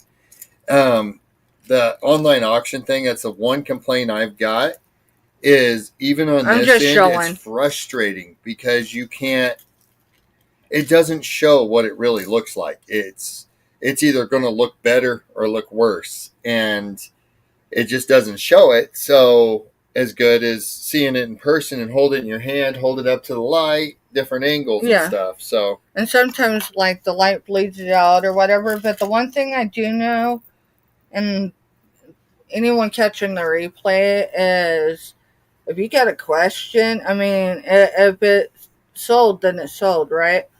But if it's something you're catching on a replay and it didn't sell, that's gold tone, starfish. If it didn't sell, you can ask that person. And I know, who is it? She's been posting on her community page, I think daily. I didn't look today. And she's been posting like lots, whether it's sets of jewelry. So that butterfly brooch, put it back up on the screen. Let me see that real quick. She's got a question. I'll step off camera so I can pull a set of glasses. She asked if it's a Monet butterfly brooch.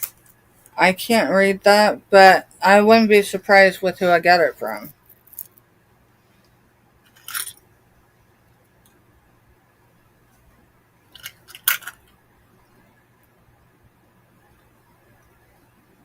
D. Nicola.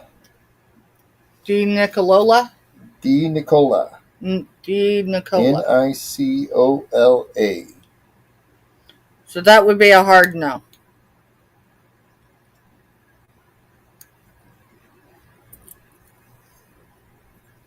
So this has got a faint pink, maybe peach color flower. I don't know if it'll show the light there. Right, and then it says something on the back. It's 2017, I can read that. It's Disney too. Is that? That's going to be a newer cartoon, not something more. But see what that word says. Please. And this is how I build jewelry lots. And this is a small one. It was affordable for me at the time. But there's pieces in there that, Yelena Aviator. So check these out, because these have the same consistency as that butterfly. They're clip-on earrings. Please.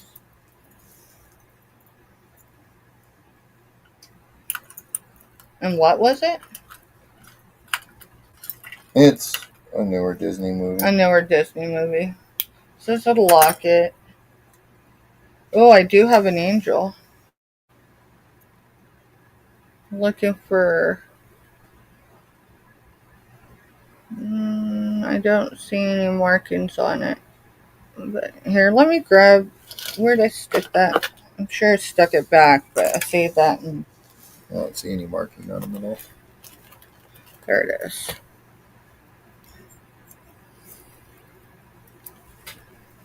And a silver tone.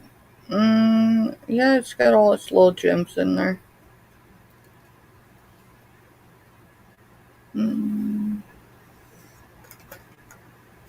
Yeah. So that's silver tone, even though it's showing gold. It's a lot in one little trinket box.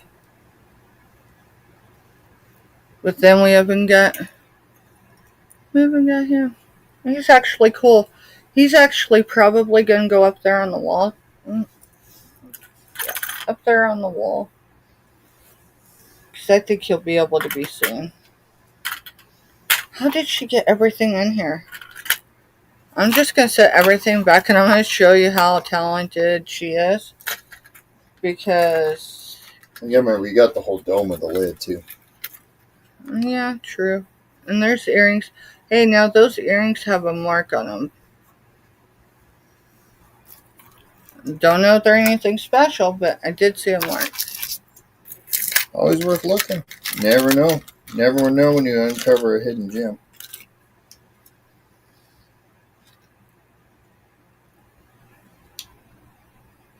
I gotta turn. He's using the eyelash light. Korea. Hey, I'm good with Korea. See, not everything is made in China. So, and I have uncles that, none of them are living anymore, but that served in Korea. My grandfather served in Korea. So I guess everything did fade. It just didn't look like it was going to. Okay. And then, she still put a ton of packing. But I'll tell you what. Oh no, she didn't. This is why when people pack, I go ahead and I look, because these ladies do this to me at times.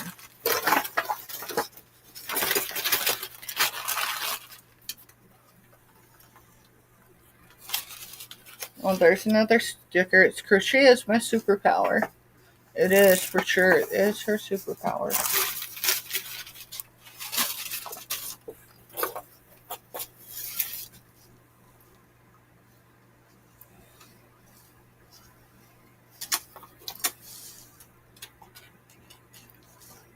Oh, that's cool. So here, the chain and the pendant are separate, but no doubt they went together. It's silver tone here. Let's see. I'll grab it with that.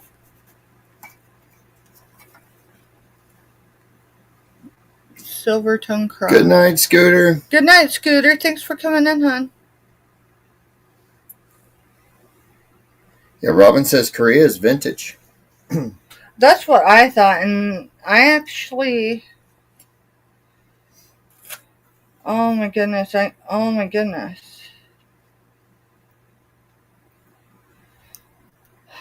My grandmother, and I'm sure she still has them somewhere, she had praying hands, like the ceramic.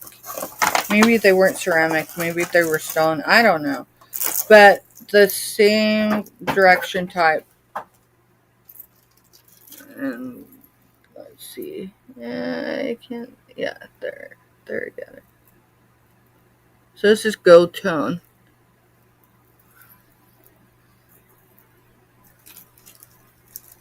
I don't see a marking on it. And we're gonna go with gold tone. The chain's newer, I can tell you that. But that's not an issue. I bet you that's old though. Meaning, more than 20 years. And I've got a box that I might be able to, once I get the tape off of it, that I might be able to use. I don't know. I grade my boxes on shipping them or not. Yeah. Wherever my hand is. Got one right here. She can't see through it hardly, and it takes me a little bit with my bifocals. So with my cortisol levels being what they've been, it's affected my vision, and I'm already photosensitive, light sensitive. Oh, and there was that in there too. It's just a stretch bracelet. Alright, you'll have to drop the screen. Yeah, I'll drop it. Let me get these in here so I don't lose them. That's a pretty darn good little jewelry lot there. I'm telling you. I've really never been disappointed. Thankfully. No, I know, not everyone shoots at 100 and everybody has their day.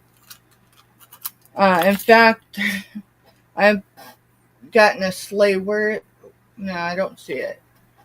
We got a sleigh and she somehow missed it in the shipment. And she owned that because she knew it wasn't in there before I got the shipment. Alright, there, it clipped. Okay. So that was that. Yeah, when I ended up with my bifocals, I went to my glasses were so old that they broke. Like the frames separated from the lens and everything else, and the frames just fell apart. So my boss at the time gave me a pair of his dad's glasses because I can't see. If I take my glasses off, I can't see 6 inches in front of my face to read or anything. Oh wait, there's more. And so he got Sorry. He gave me his dad's glasses, his old pair of glasses. And I'm like, well, I can see a little bit with these. I still have to squint, but and they're bifocals, so it's like, okay. So I go to the eye doctor, and he sorry, that was a marker. And he goes, why are you even wearing these? I said, because I can see a little better. And he goes, man, they ain't doing nothing for you. Throw them away. He's like, well, donate them to the, Lions box. And so he gives my eye exam, and he goes, well, I guess maybe you did need bifocals. I'm like, man, now I feel old. Let's see. Oh my goodness, I am going to have some stuff to show in my next jewelry lot. I don't know that I have some enough of that's to do. crafter jewelry. I know, but like that right there. Wait, that might be an earring. That's an earring, so.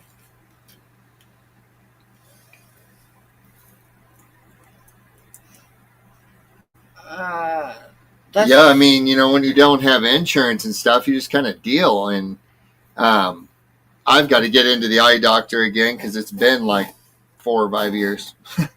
Yeah, we were working on a townhouse. Yeah.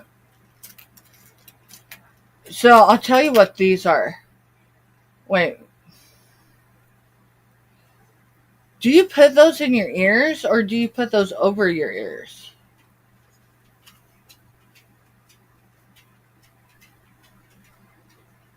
They go in and to the. Like you.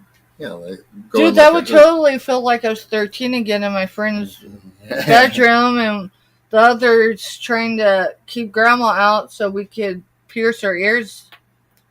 I was the only one that day that got both ears pierced. I will tell you, to a fault. Once I get my mind set on something, I'm gonna see it through.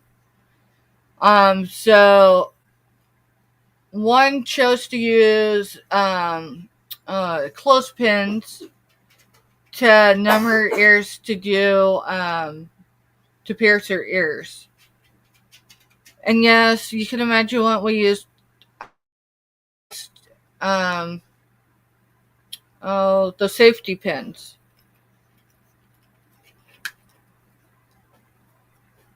Okay, there's one earring. I bet you the other one's in there somewhere. What a coincidence that is that a Pair of pair of glasses with my prescription. and a jewelry bag. Wow. Yeah, Steph's just wearing reading glasses. She actually ordered them off of somewhere, and they've got a progressive lens, almost like a bifocal. And so, Well, my doctor said until my blood pressure, because right now my blood pressure is being affected by my cortisol levels. So the last week and a half for sure. yeah. The last week and a half for sure. Did y'all know that cortisol isn't just a stress hormone? Like it affects a lot of things. So like it'll affect your blood pressure. It affects your blood sugars. I didn't know that. So I've had dips. Of course, I knew this with my doctor beforehand. When I seen her last time, because she wanted me to try something to bring my cortisol levels down. So I'm going to say that's a ballerina. And she's quite heavy, actually. So they were just talking that they found some pretty strange things in jewelry bags, and Jennifer goes, "Little Robin, me too." I said, "We haven't yet." Nothing I've told you about. Oh, see how it is? So there is something right there. See what it looks like to me because it's small. But need the eye luge for that one too. It's going to be right here. Well, you're going to set it up there because I have to get up. I can't do it through sunglasses. And my glasses.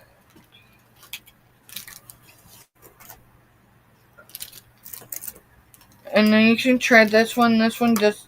Okay, the pin is on it. It's just undone. So this one looks... It might be made to look old, so... I don't see anything, but maybe with an eye luge you will. Yes, okay.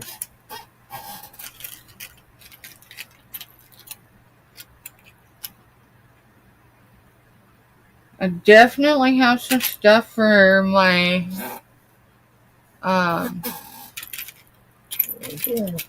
junk jewelry. Around so I can read it. But anyway, so she actually asked me if I was still listening to my music at night, because I used to listen to music at night when I go to sleep. Because subconsciously, you pick up more. How's that work? Almost looks like it needs to be.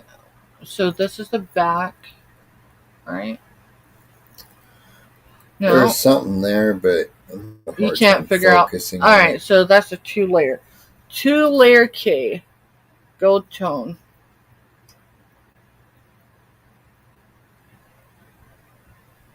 We're just going through what came in. No selling tonight, y'all.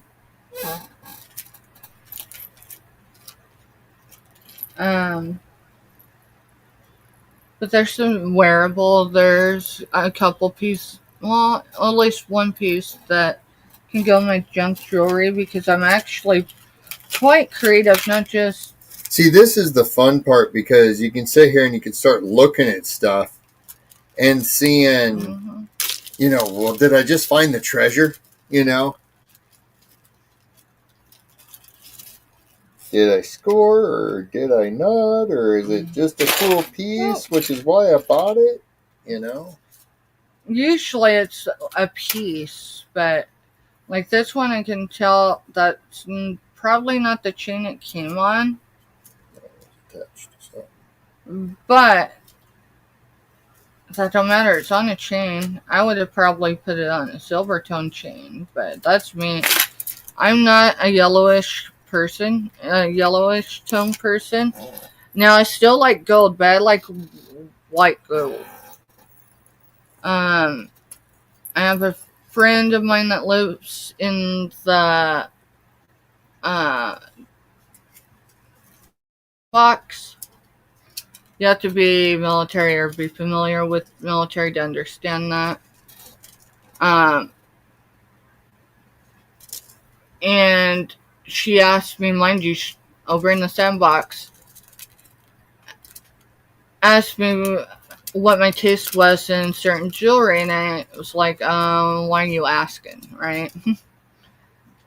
Because no one owes me anything. It's one thing my daddy taught me early in life, for real, is this world don't owe you a thing, right? And so I just am always leery for that reason about others doing things for me. That and just life in general. It's a bear, I think. Maybe. What would you say that is? Is that a bear or a badger? Poor Robin. But she's like a lion. A lion? Oh, dude, you're right. That's like a lioness. Not a tiger, but a lioness, I think. Yeah, Robin drank coffee earlier, and now she's saying she shouldn't have. In other words, she can't go to bed. Yeah, that's a lioness, isn't it? Yeah, Jennifer agrees with me. It looks like a lion. Yeah, I didn't see it until you pointed that out. Alright. Let's see. Trying to see. I don't see the other one. Alright, so maybe I was only on one ear. Yeah, that's what I saw was the mane, and then no, that's cool. So. It does have a mark on it. But it's what it is. Be careful, it's open.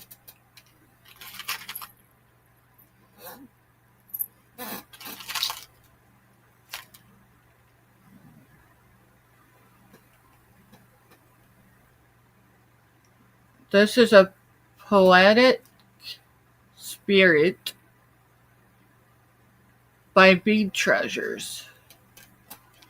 It's a neat piece. So as soon as I can get it closed. I'll have to look to my invoice and see how much I had in making for it it. to the tube. You know that, right? Yeah, I know that. Okay. And I know why. Your grandma was an artist. Now she's a world-renowned artist because artists aren't famous until they die.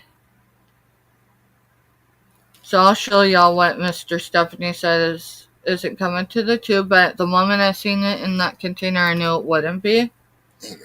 There are just some pieces that cross your mind, right, that you just know were meant to be. So it'll go out in our... So it has nothing to do with what's on the back of it, and everything to do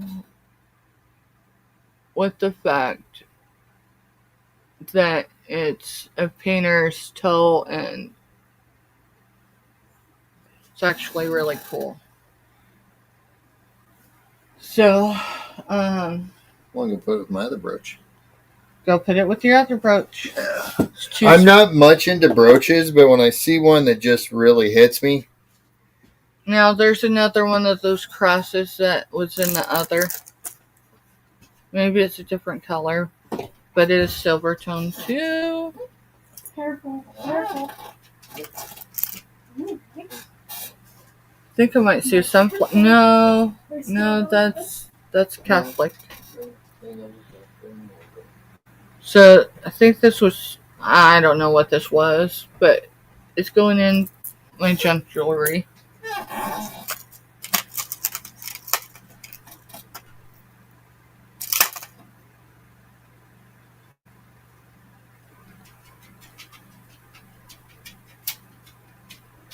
Right.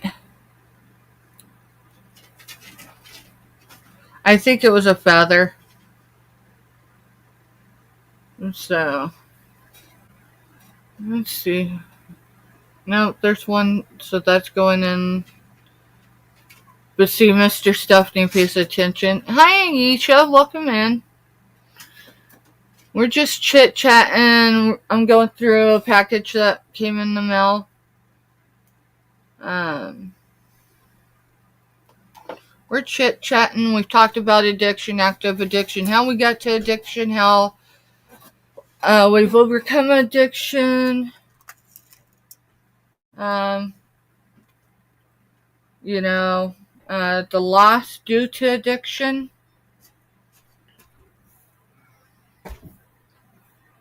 So it's a silver toned. I do not see a marking on the back. Let's see. There might be on. Did you say hi to... I did say hi to Aisha. Okay. So, but this is definitely a Catholic. Let's see. Heart. It's got, I want to say, the saint or a saint and a child. It's small enough though that, and it looks like lilies. The flowers look like lilies. Let me see if I can get it up to y'all closer. Those look like lilies. Some of this I'll probably have to take pictures of, so then I can show them better. One thing I am going to start getting in the habit of, I don't know how soon, but it definitely is something, is, yeah. So you were right. This I ain't going to mess with it. That's India. There's an off-the-wall earring. So this was a junk jewelry lot with one or two wearables. Well, that's kind of the fun of a junk jewelry lot is you're getting crafter jewelry. There's some, I could make that into a lot of things. I would love to get into playing with making jewelry, and time is the issue. There's so many things. Those are still wearable, and they're light. I'm just trying to, what needs to go back in here. Oh, sorry, guys. There's only one of those earrings, so I don't know what it'll become. Maybe it'll just be a, we're going to do this so quickly. Watch this. Okay? See it? This is how you see it right now. I say that because, no. That's not going to happen that quick. I thought I could do it. No. That one's actually been there for a while. I stabbed myself. That was smart. At least I was smart enough not to, cut my whole hand. No. So we got a couple random earrings, but that's the thing about junk jewelry or crafter's jewelry. I will tell you, there have been a lot of surprises when I got into them, and it's not just one seller. Just in general. What, just bought that one bag sight unseen from you. We didn't even go through it. It came in the mail and just I want that, and offered a good amount of money back door. And you was like, sure, here, take it. And she found 2 or 3 nice vintage, worth some serious dough in there. In the right setting, yes, are worth a lot. Things are only worth what people pay. And it doesn't matter, that's any arena. Yep. I try to keep things affordable because, for one, I want people to feel good about their purchases from me. The one consistency that I've seen, both as a buyer and a seller, and it's taken me a while, in the beginning, it was hard for me to invoice, not the logistics of it, but if someone had $6 total with me and they had $6 in shipping, that or $6.50 in shipping, they're paying more for the shipping than they are the item. That is a wrong type of thinking, y'all. Like, for reals. The reason for that is when we buy that items item, on here, you're thinking, okay, I know I'm going to have $6 in shipping to get that item. So, you know, am I in it now still at, you know, $15? Am I still in it, or should I go ahead and get out and let just someone else take it because I could go buy it somewhere else, you know, cheaper at that point? So it's a brooch. Was a brooch. It didn't break the jewelry drawer. And it didn't hurt the... Alright, I'm gonna hold this.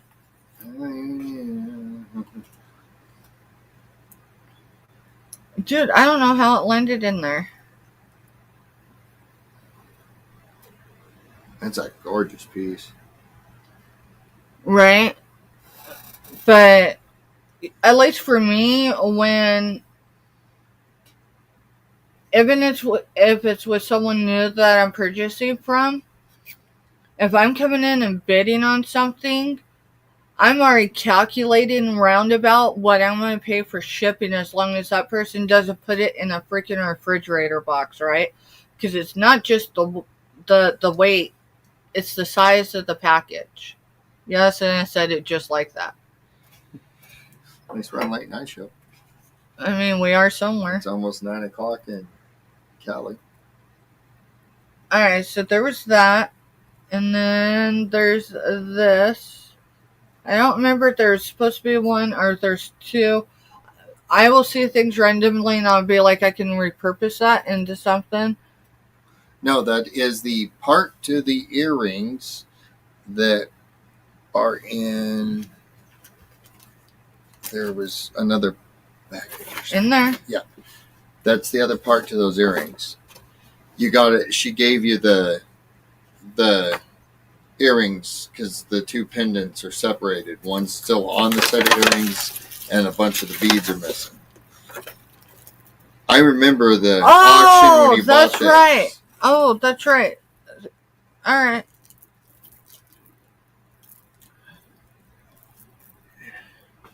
And see, she does that too. I mean, not she only threw it in. like she said, FYI, I'm never gonna get to fixing it here. I mean, and I know she's not everyone's cup of tea either, but I mean, if we all get along, how damn miserable would life be? Like, for real.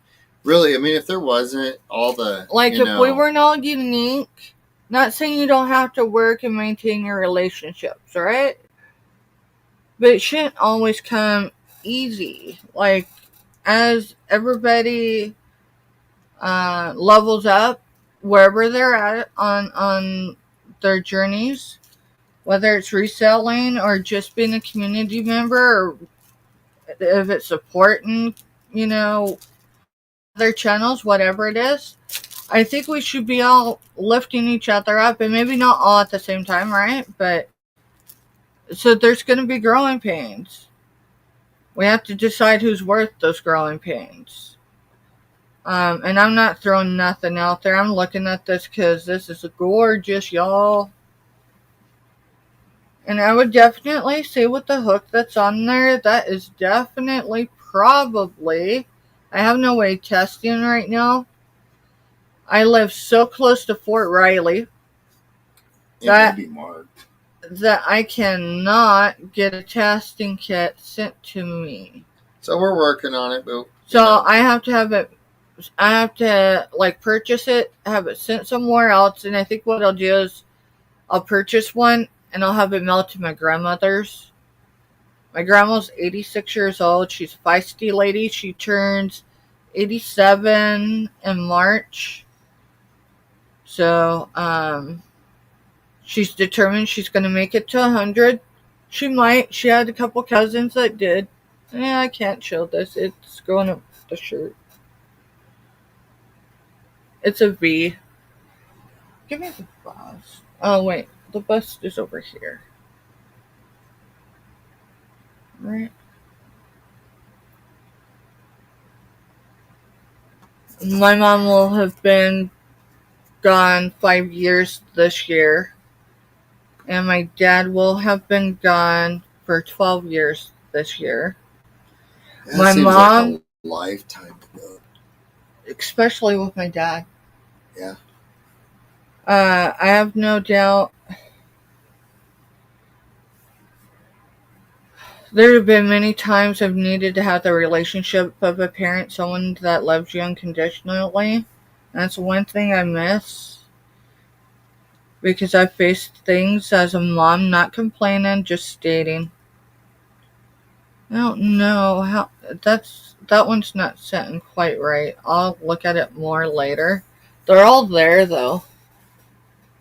Oh, it's silver toned. It's gorgeous.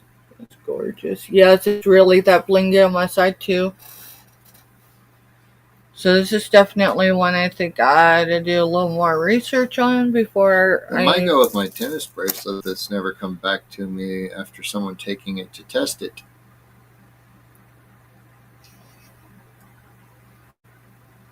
You're going to have to yell at my child. You may have to. So yes, we do have both earrings. We do have both of the red enamel, silver toned heart Because earrings. one's broke. How's one broke though? I don't see it. Oh, well, was there another necklace or something with it? Oh, okay, yeah.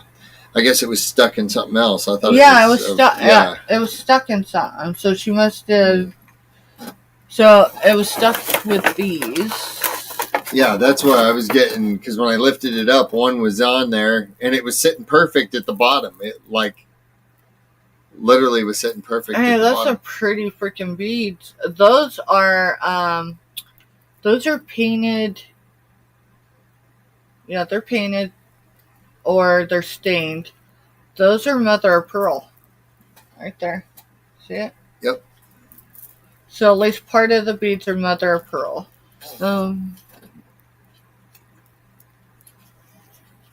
So that's good for a crafter's lot too. I want to set those in with that because I don't want that like rattling around. These. And those are from Providence, Rhode Island. Alright, where's the lid? The lid's right here. Alright, there's that. Now I want to read chat. Alright, you read chat.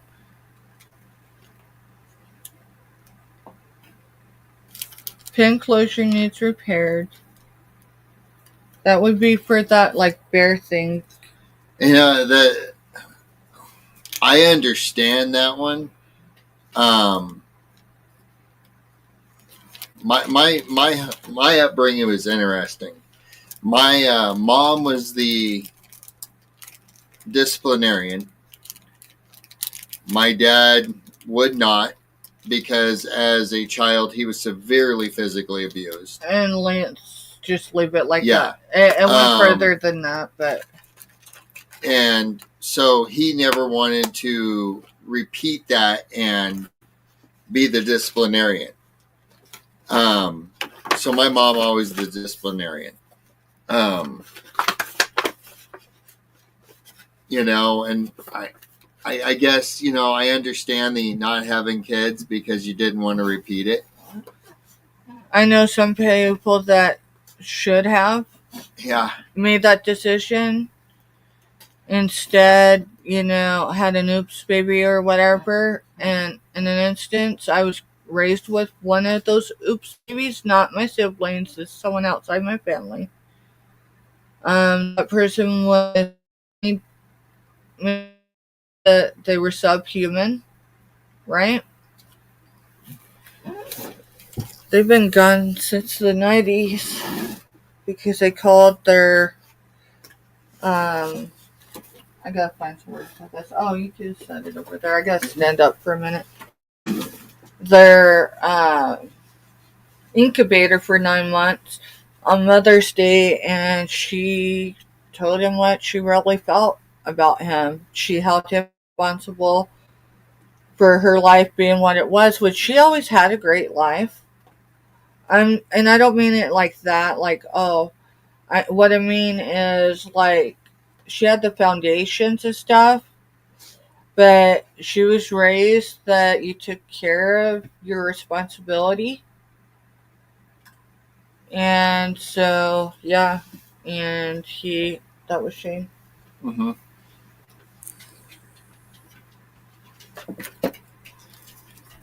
Hey, Selena. Hey, Selena, welcome in, girl.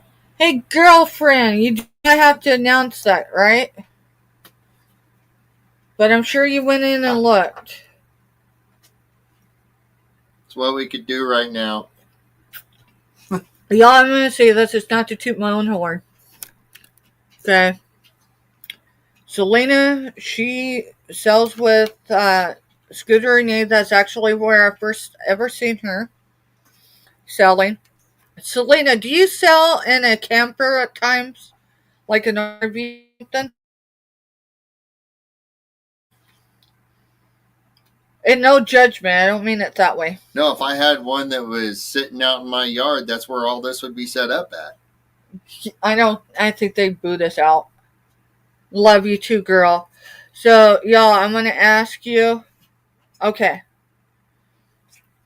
The reason why is because where you were selling tonight, your cupboards right there Look like the ones that were in our look similar to the ones in one of our campers at one time. And I'm going, I actually asked Firecracker, I'm like, do those cabinets look familiar? Y'all, you know that we keep politics and religion out of chat, but anyone can come in and ask for prayers. And she hasn't asked for it, but I'm going to ask you to say a prayer for Selena. And even if you don't know her story, know her family story, she has a grandbaby. His name's Raylan. And I believe they're headed to Nashville. I might be wrong on the destination. But he needs to see his medical team. And so they're leaving tomorrow. Scooter Renee asked everyone during their in their chat earlier, that anyone that felt comfortable, and of course Scooter Renee is LLC, so what she asked for, she's willing to stand by. I'm not promoting nothing, I'm just explaining. For people to be able to pay Selena tonight if they bought from her. Because that trip tomorrow is taxing on their wallets, right? This is not that any trip isn't, but this isn't something that was pre-planned 2 months ago. This is something that is more recent. And I haven't been able to make purchases. I haven't. I've got a vehicle I've got to do repairs on. No, this isn't to make Selena feel guilty, so do not send that back to me. But I made one purchase with Selena recently, so I went into my PayPal, felt hers, and I sent her what I had in my PayPal, which was $1.86. Now, don't toot my horn. I wish I could have sent her more, for real. Yeah, if your trip was one day later. Yeah, but with that said, you don't think I'm not going to be paying attention to where they are tomorrow? Thank you for putting his story out. It wasn't mine to tell. So I'm going to read it out loud. Raylan had a kidney transplant when he was 2 years old, and he is 10 now.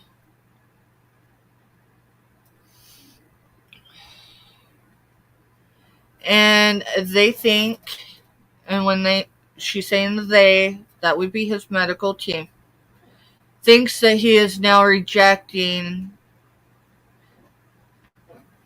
and that's a process, y'all, if you're not familiar with transplants. And so they're doing a biopsy.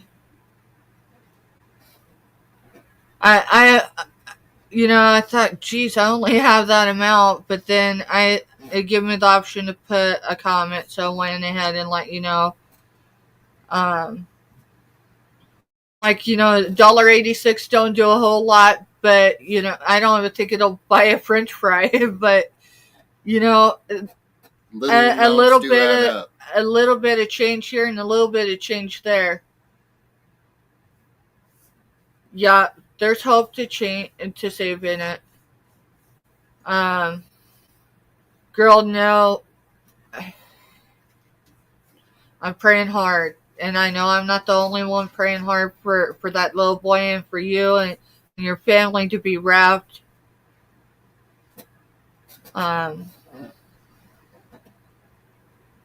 Hey, Kathy, welcome back. I promise you, Mr.Stephanie will get used to you. So, and then here's the rest of her story if y'all are just listening. So, Raylan's little sister, who was Raylan's, no, that's how long she's been gone. Mm-hmm. I don't know how old she was, but I do know she was young. So, he's 10, so his little sister was younger than him. They lost her 7 months ago. And she was 2. I was guessing between 2 and 3. So not only does his grandma, but this family as a whole is lost enough. So, as long as you pray in a positive way, right? I don't care what God you pray to, as long as, if it's positive vibes, positive uplifting, whatever you do, please keep Selena, keep Raylan, her grandbaby, keep Raylan's parents in prayer. I can't imagine. Faced a lot as a parent, and I've faced the hard stuff without my parents there for support because they've been gone. But I have no doubt that Selena is just like most. We help carry, because that's what family does. So keep them all in prayer. That's all I'm asking.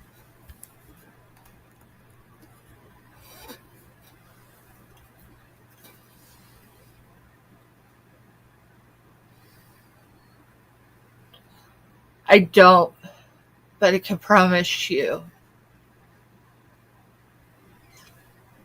So she said, thank you so much. You don't know what this means to me. She's right, I don't.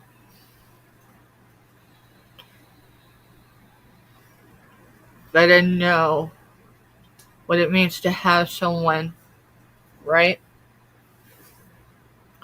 I don't know what it's like to lose a grandbaby. And I only have one.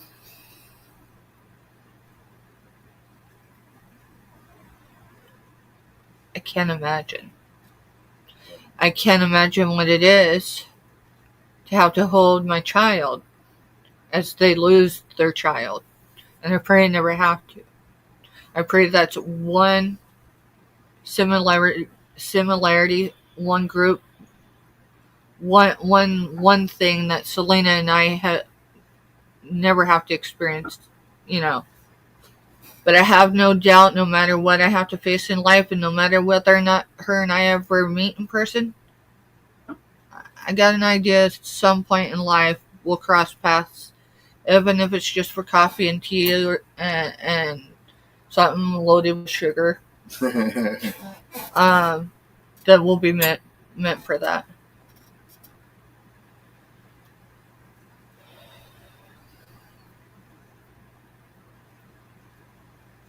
So I want to make sure I understand right. So Stevie, your daughter, is the one who lost her daughter 7 months ago. And if I'm misunderstanding, please forgive me.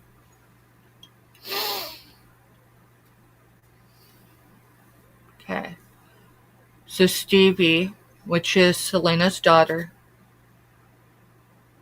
lost her only daughter, I'm guessing. Because, see, our building relationship, us communicating in chats and getting to know each other, I've always stood off because of just, YouTube's hard. And not because Selena isn't a great person. I've known from the moment I walked into Scooter and Nace.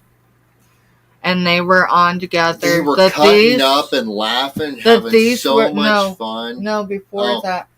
Like months ago. Like before June. I've been following Scooter Renee. Here, they're not on a regular, and then I think it might have been July into August, I caught a couple, and I'm like, these are like my mama's people. And please don't be offended by that.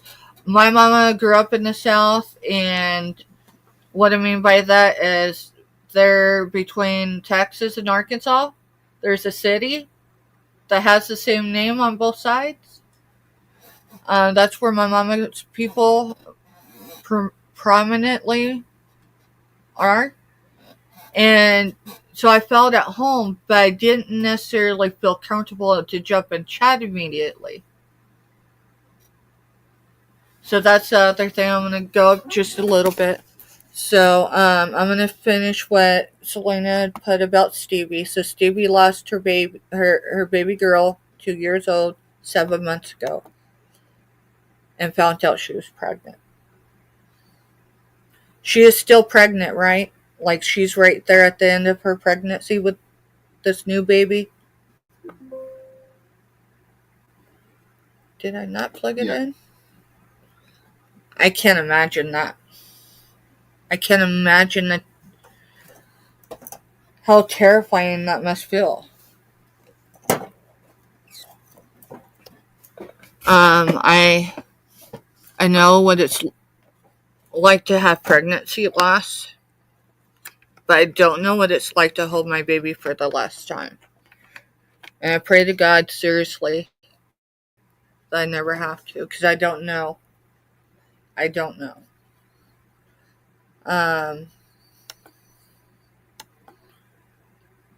And then Rylan is her 10-year-old grandson. Stevie, his mama. He had the transplant too. Now they think he's in rejection. So that's what the biopsy's for. And then I'm going to go up to Kathy really quick. Oh my goodness. Wow. So I do know what it's like to lose a pregnancy.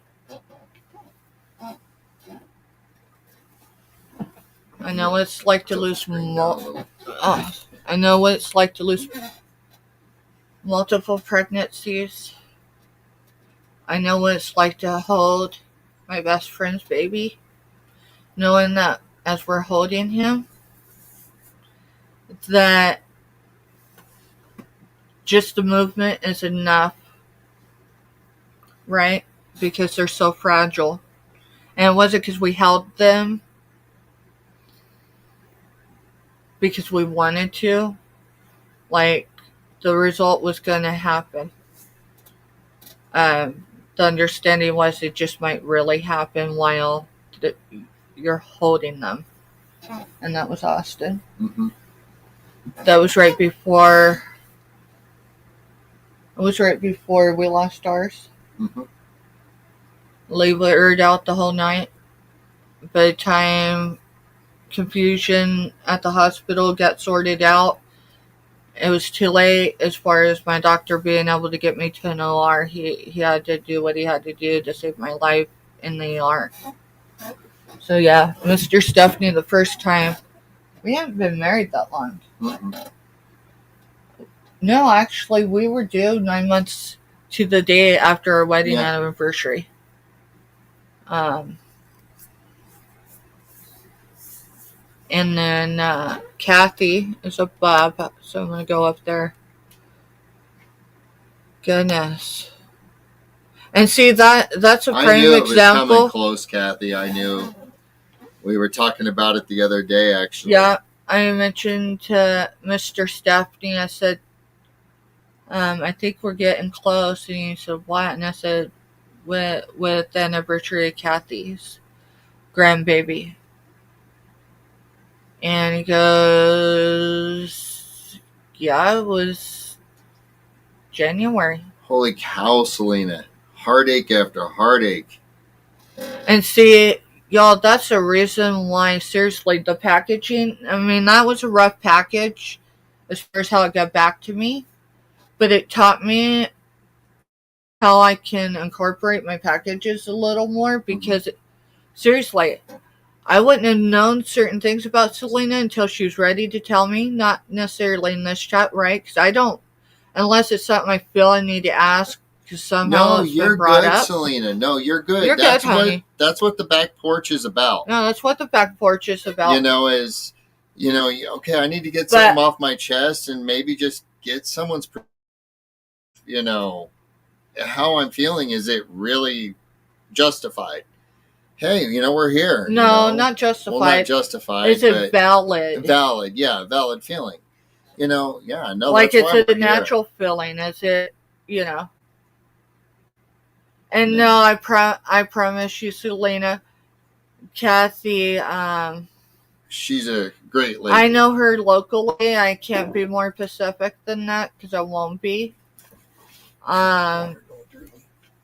She's great lady.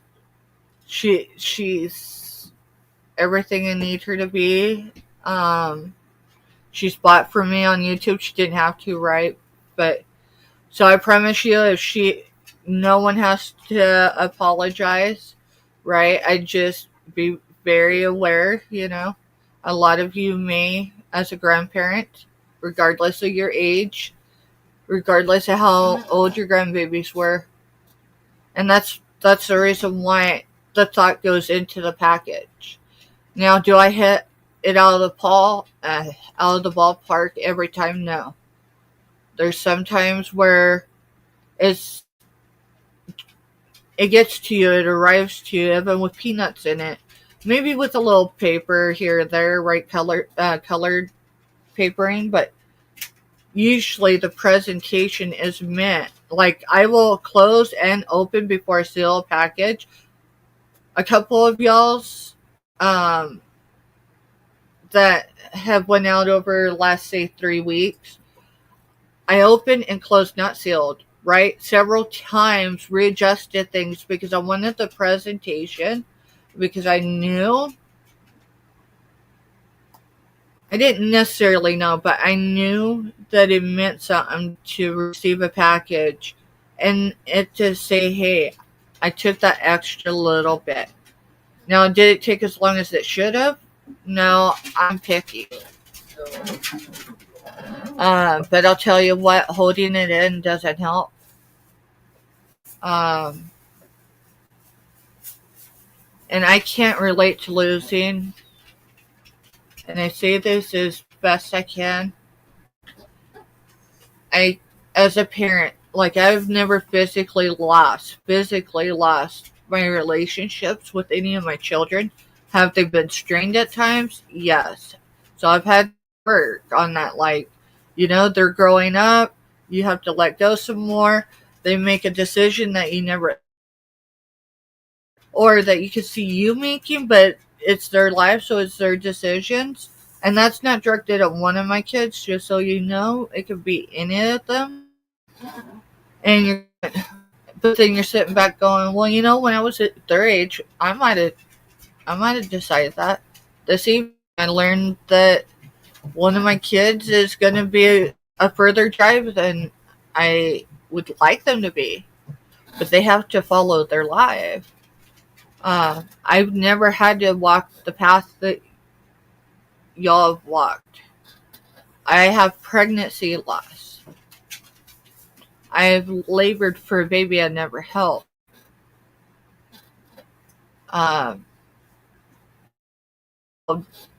Babies of my friends who, so I know the loss, but I know that, whether it's your baby or your grandbaby. And I honestly don't know that there's really much of a difference. when it comes to that type of loss.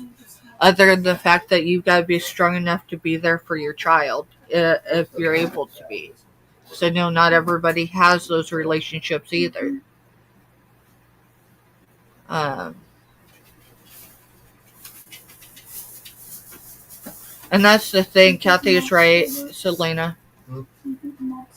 I can't say that I just wrapped my stuff till the cal. What my product? Dude, your package was like, yeah, I think you probably maybe added a little extra packaging, but I'll tell you what, it all arrived. And it was safe. I think I've got, because we're trying to shift as we're working, shift things out so we can make more room, because I've got the black right here underneath that is our community pantry. So a lot of the times this stuff's not there. It's only there during my sales stuff unless someone calls us. Right now they have to come to me. Or I have to give it to Mr.Stephanie and he can drop it off or pick up when he's in town. I have a full-size deep freeze, meaning it'll hold a big cow over here. I got my water thing right here, and then I've got food boxes. I've got 1, 2, 3, 4. But it's getting everything because this space is small, and that part's my kitchen. So it's just getting things shifted around.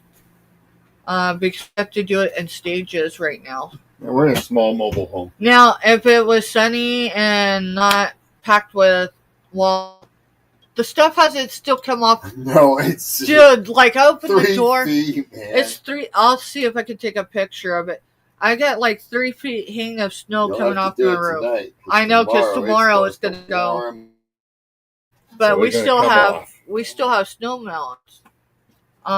So, like, I'm content because my fur babies are over there, so I don't pull everything out over there unless I have it sealed in a box. That's why I remind people I have fur babies. The boss is the only one that can get over here. But, I mean, occasionally, the bust is a good example. I mean, it's fuzzy, but that's the way I got it. In a while, I'll find one of the boss's hairs on it. And so, there's on the tape, there might be some of our fur baby's hair. But your stuff's going to come to you as clean as I showed it. You know?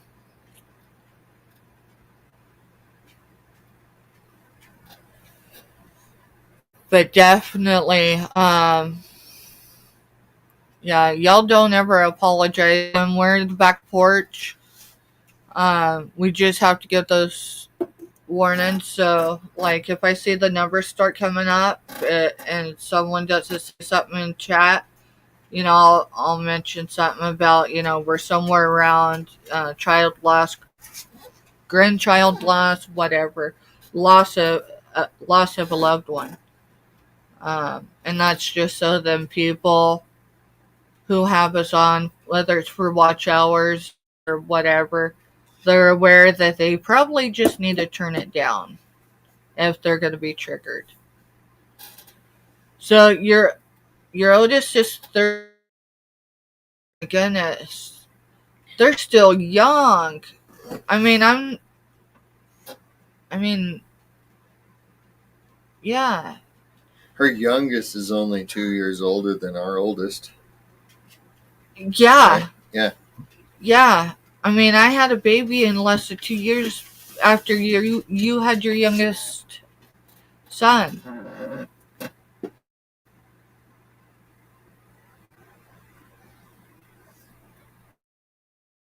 So do you have 3 kids, Selena?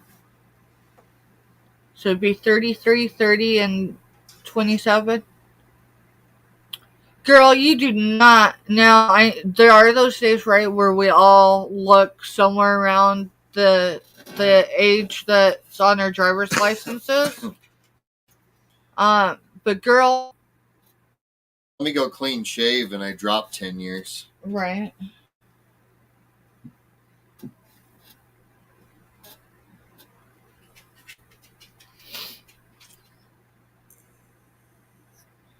So my grandmother, she's buried 2 out of the 4 of hers, and she's pretty determined. Well, I don't mean determined like in that, but she has accepted the fact that before she draws her last breath, that she is likely going to bury a 3rd child.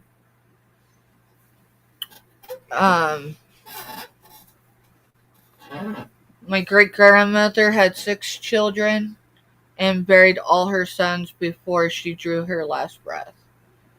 So she thinks she needs to go outside. I'll get up and go let her out because I need to walk for a minute. I need to grab my meds. If my purse isn't over here, I don't think it is. I don't think it is either. That's that pumpkin thing that fell earlier. I know, I picked it up for you. I know. See, I think I'm independent, right? I should let him help me. Well, you wouldn't have had to bend over. I wouldn't have had to.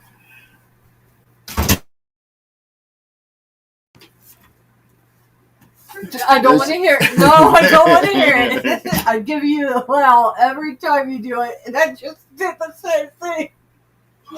She just ran right into the baby gate. Come on. And the item that keeps the dogs out of this side. Yeah, I don't even want to imagine. That's like my biggest fear. When our kids started wanting to join the military, it's like, don't tempt fate. And, it's brought to me by one of them that, I have a chance to step out of my car and walk down the street and get hit than I do, getting killed in the military. Unless, you're in a major war or something. And I'm like, oh, okay. But yeah, that's like my biggest fears, losing my kids. Or grandkids or, great grandkids if we get to that point in life. You ought to show, since Kathy's here in Selena, show them the little room. Oh, yeah. Kinga and Rue. Yeah, our grandbaby. Yeah, our grandbaby. It's up there on the top by Harley Quinn. I see. So, our grandbaby, one of his favorite things is kangaroos. So, Steph was out sourcing with Jess and Elise one day at one of the places that we all source. And, Hurry up. Come on. And, as they went to go check out, this was up on the counter. And she's like, well, how much for the kangaroo? And the guy's like, oh, you can have it. So, yeah, free gift from the guy. He knows I'm a military mom. Yeah, he knows that she's a military mom. And so, yeah, it's a gift to go to her grandbaby. But he's hanging out with us for a while. Yeah, he's going to hang out with us for a little while. So. Alright, we're going to have to swap spots. I can't get her to budge to come back in. Okay. Well, And it's too cold out there for paws to be out there that long. I'd say it's a natural consequence, but I don't want her paws freezing. and she did that right off the bat when it froze that night. Yeah, I can't get her to come in. Is she out in the snow pile? Yeah, she's out in the snow pile. Yeah, she needs to poop. Yeah, you're an army brat. No. My dad tried to join the military. He couldn't pass MEPS because he was flat-footed. I know it sounds silly to most, at least back in the day. He couldn't. He had a sibling that was serving, so trust me, if there was a him in, it would have happened. But he went, I think he was going to go Navy because his dad was Navy. But for whatever reason, well, for whatever reason. He was flat-footed. But he didn't stop there. When the Navy told him no, he started making the circuit around MEPS, and he ended up with the Army. And the recruiter there explained to him it didn't matter which branch he tried to go with. He was flat-footed, which meant he could not march. What was it, 8 or 10 miles, they said? Yeah, now you can't get away with that one because they've got insoles that they can put in the shoes. But, yeah, because he couldn't march. It was 8 or 10 miles, I can't remember which. He couldn't pass MEPS, so my dad wasn't able to go in. And then Mr.Stephanie's dad lost his hearing. It wasn't something that he was born with. It was him surviving his childhood. He lost the hearing in his ears, and so he was passed at MEPS as well. And then, remember, we considered it, but they really was kicking off the stuff in the sandbox. Mm-hmm. And we decided at that point, we had family. Both of us had family that were serving at the time, and we decided it wasn't the right time for us. That was cool. Read Selena's last comment. Let me go to Selena's and I'll work down because it's only 3. So Selena says she's an Army brat, so it's okay. Well, I'm a trucker's brat, so like when I promote everyone to go hanging out with Backyard Trucker, if you want to hear, some calming sounds. And then Kathy says, I am military, everything. And that's the thing. So, you can't see it. It's back there, my hub. That's Army, right? But ultimately, that's just a branch. I am military, everything. It's just who I am. I've got a lot of military moms and military dads now. We've got a lot of dads. Yeah. We do got a lot of dads, too. And a lot of the dads are prior service. A couple of the moms are, too. Alright, Selena said, my dad saved 9 guys' lives in Vietnam when Daddy passed away. They were... How awesome of an honor that they were there. Wow. So she goes, my daddy saved 9 lives in Vietnam. When her daddy passed away, they were all his pallbearers, and he was their sergeant. Oh, wow.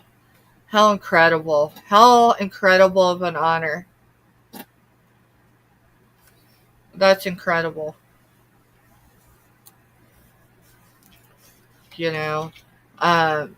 When Jess came to us, first Jess, Firecracker, lived with us after 18 because of being in high school still. And so, but one of the things was, these are your private thing, right?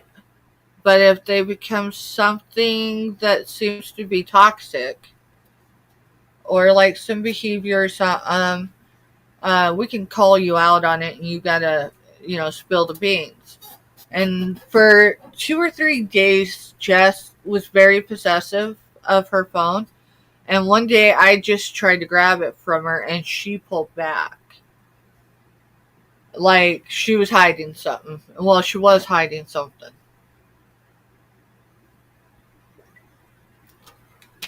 I thought it was a high school love, but because Jess was 18, I waited till Mr.Stephanie got home and I said, you need to talk to Jess because this is what happened. And he's like, okay. And I said, Jess is over the age 18. Let's make sure nothing inappropriate, I don't mind if it's teenager stuff, but they are over the age of 18. Not because I raised my kids not to make good decisions, right? Just, if they turn 18, they've got more freedom. Even though most of our kids started making most of their choices by 16, right? Yep. Yeah. We raised our kids to make, at a young age, we started raising them to make choices for themselves. And we would guide them. And hopefully by the time that they become adults, they were respectable members of society. And it worked with our kids. Anyway, so Mr. Stephanie went to talk to Jess, so they come back to the room. And, because I was coming off of a medication at the time, it was a sedative.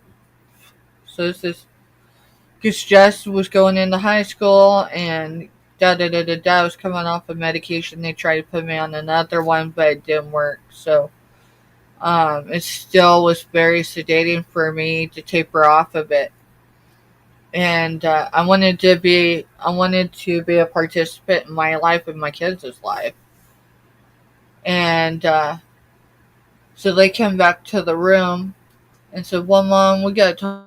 And I'm like, "Oh Lord, here we go." Here we go. Oh my goodness, they could have said a lot of things, but no, it was, listen, it's not someone from school, it's someone on the internet. It's a recruiter. And it's like, it's a what? Dude, in that moment, I promise you, I wish my kid would have told me anything other than it was a recruiter. I was actually terrified. My first memories of service, for reals, when things got real, was the first Gulf War. We had family members. We had friends. Their parents went, right? They wore combat boots. And so it terrified me. It did. And I'm like, you're kidding. I laugh when I'm nervous. I laugh at other inappropriate times. But so I laughed at first. And then when I realized my kid was serious, I cried. I cried because I was scared. Right? Because I also know the realities of the knocks on the door. I love to make people laugh and be silly. If I can make one person smile, then I've done my job for the day. I will tell you, Selena, I think I've mentioned it before, but if you haven't heard it, or if you need a reminder, you and Scooter Renee, for real, are part of that group of folks who help keep me sober one more day. Like, in fact, I'm going to ask Siri. Hey, Siri. How many days has it been since October 14th, 2014? 3,746 days. That's how many days of sobriety I have. I've had, in the last probably a couple days where, well, one of those days I went on another platform because, seriously, I only had a few bucks, but a few bucks will still get you drunk if you know what to buy. Alcohol was never a problem, but I knew it always could be, so I never allowed it to be a problem. And you would have to go buy anything. If you really just wanted to get drunk, I've got the bottle of whiskey for hot toddies. Well, that's for medicinal purposes, and I'm sorry, you ain't got no chasers in this house that could. No. There's literally 2 shots out of the entire bottle, and I've had it for 2 years. Yeah, he purchased that for hot toddies. Because I was sick as could be that year.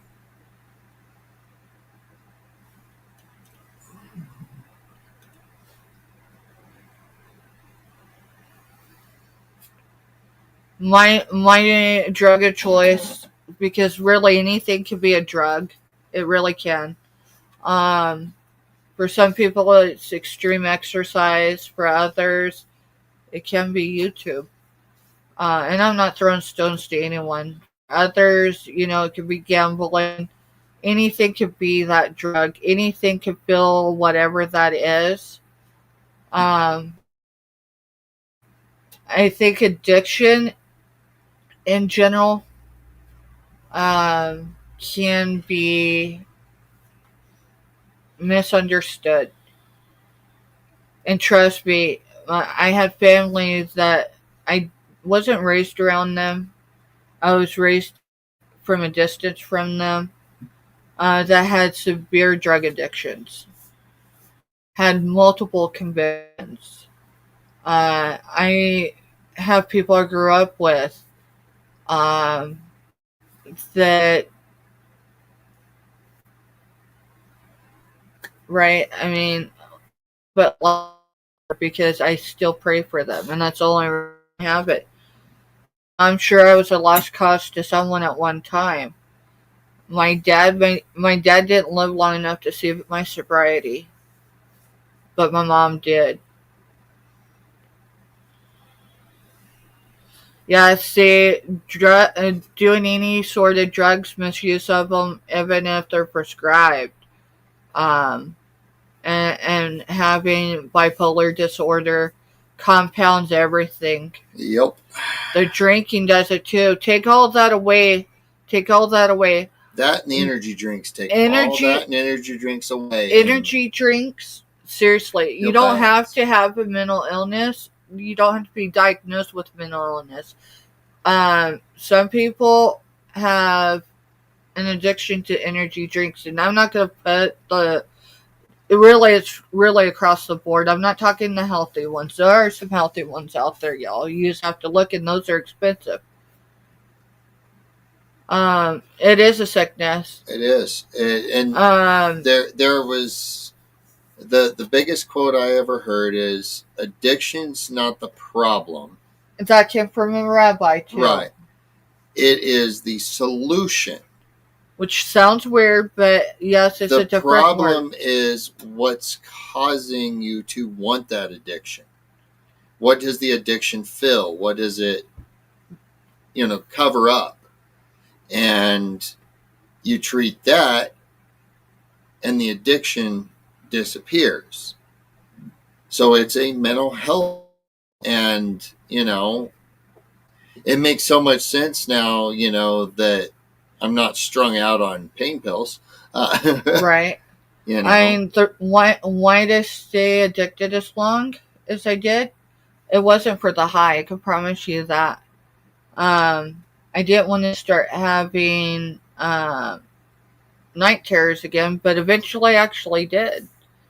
Probably a year or two into it, I started, having night terrors again. I got sober because I had the accidental overdose. So, hey, we're talking about overdose. We're talking about addiction. We're talking about the devastating aspects of addiction. I'm pausing for a minute because I know there's a little bit of a lag that away, right? There's no sure way to get sober for someone that, if they're ready to get sober, Like, if you don't have insurance to get sober, it's hard. For me, had my accidental overdose. That's because I did not use the drug of choice I usually use. Not that it was safe. That overdose was going to happen, right? It was just a matter of time. We got back to Colorado because that's where we were living at the time. Everyone that we knew, because we didn't just buy our drug of choice off the street. We bought it from trusted people, because even in that time there was things that were laced. Mm-hmm. So we paid premium price for what we were getting, but we knew it was safe, right? We knew it was clean. It wasn't safe, but we knew it was clean. Not promoting, not condoning, but this is the reality. everybody, yeah, everyone had either been raided or they shut down. And I wasn't in a good place. I've been withdrawing for a few days because we've been over here to Kansas to get my stepmom buried and all the family with it. And emotionally, I just wasn't there. I thought I needed something to numb me because the pain of my brother and I being separated. And I'm not talking in an unhealthy way, other than the fact that like someone has stepped in and been like, no, we weren't doing anything wrong with him. He had everything he needed and then some. My mom was still living, but a family member at the time felt that they could do it, even though they couldn't. They didn't see it at that moment. So I went back to Colorado and I told Mr.Stephanie on the way. I said, when we get back, we need to, and we tried for 2 days to find a safe for our drug of choice. Not that the drug of choice was safe, okay, but I mean clean, meaning not laced with anything. And so, yeah, it was a day or two that we were home. Mm-hmm. And we were supposed to be packing and moving to Kansas at the same time. In fact, we had a U-Haul. Mm-hmm. And he finally got a hold of, through a connection, the Suboxone, I don't know. They're little strips. They're little strips. And you just put them in your mouth and they dissolve. Put them under your tongue. And I will tell y'all, I knew before I took it, for one, it did take a lot of, right? It wasn't something I just took. Like, right? Because I wasn't sure about taking it. Right. Right? And, but I'll tell you, that feeling like your intuition telling you no more, like, this is where you're going to cross the line. I knew better, y'all. I said a prayer when I took it. It made us stronger, Selena, but the misconception is a lot of people will be like, hey, Steph, still got your kids, you're still married, or whatever. No, listen, I still have my kids, but I had to get healthy, and it's taken a lot of time to get there, right? It's taken a lot of work, one step at a time. You have to choose every day. And there was a lot of moments in the beginning. Mr.Stephanie didn't get sober before me. He didn't get sober with me. No, it was a year after year. Well, over a year. 14 months. So here in the state of Kansas, if you don't, and this has been 10 years, so take that into account. But if you don't have health insurance, that includes state health insurance, your only choice is to go into a medical setting, which includes a locked unit, to get sober. They don't give you no more drugs because it's not prescribed to you, right? They just make sure you don't die because of the withdrawals. But yeah, you feel it all. And it's I would never want to go through that in my life again. It was probably, not that I didn't know that there was a floor below rock bottom, but I felt myself there again. It's why I don't watch Heaven's for Real, the movie, if I'm not in a good place in my life, because this is probably as vivid as you can get without having a vivid dream.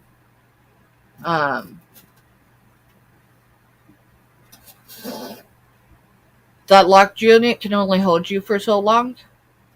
So if you need extended treatment, you go in the state of Kansas where they can find a bed for you. And yeah, it's intensive. it's a complete lockdown unit because, I mean, unless you're convicted of something, you're put on another area of that campus. Until then, you're put in with people that haven't been charged with a crime, or put in with people who are have been arraigned, that have chosen to run whatever it is that they're running. Not saying that people don't do things when they're mentally ill, but I mean, there should be some separation. There wasn't. For someone that has the type of trauma and PTSD that I have, it was terrifying. I justified every day of why I deserved to be there. I slept with my back against the wall and prayed every night. I got what do you call that? It's not where you really, maybe assertive is the word. It's not where you intimidate someone, but like if you're sharing space with someone, you make sure that they know that if they come after you, you're ready. That's how I got sober. And it took, 30 days? Over 30 days. Over 30 days. Over 30 days. So I missed a Thanksgiving with my kids. But I tell you what, if I had died because of an addiction, they wouldn't have had me for any more either. And I got sober because I looked at Mr.Stephanie one evening and I said, I can't do this no more. And when I say I couldn't do this no more, I'm talking about the addiction. Okay. And it had to have terrified him because, well, what the hell did that mean about our relationship, right? Wow. Do I need to go back up? No, I'm just reading what she just put. Okay. And I didn't know how I was going to get sober. I couldn't see the day where I'd be sober for one day. And I did lean on my faith. And I prayed to God to watch over my children and to protect Mr.Stephanie. And, to see us through. And before I was released, they told me, and they kept telling me at least for 2 weeks, I'd have to go to these meetings and stuff. And they'd be like, Steph, y'all used together. You have seriously, they're like, you have a 1% chance of not relapsing, or not lapsing or relapsing, and for your relationship to survive. Because not only was I sober at that point, I wasn't where I needed to be, right? And this is the early days of sobriety. You gotta remember, I didn't think I deserved the sobriety, but I was doing it for my kids. I kept telling him, I said, you have no idea. It's not going to happen. And it wasn't because I was in denial. I just didn't think that they could see, like, I can see this through. Now, I will tell you, when I got back, we ended up moving back to Colorado for, 10 months? Mm-hmm. And we came over here to be able to see my brother. He had already been placed in an adult program for those with disabilities. And I looked at Mr.Stephanie and I said, I don't know how we're going to do it, but we have to come back. And he just kind of looked at me. We were in church somewhere. Yes, there's times I do go. We were at our church that we always loved. Yeah, we went to our church family that we loved and we followed at home in. And he just kind of looked at me and I said, you can either come back with me or I'm coming back alone with the kids. And I never threatened him with the kids, so it wasn't that. It was just, this is a move we're going to do. And we'll do it together, or you can stay in Colorado. So he came back with me. We moved back with what we could fit with our kids in a minivan and a mattress on top. That's how we moved back from Colorado. We lost a ton of stuff. We've done resets without numerous times, though.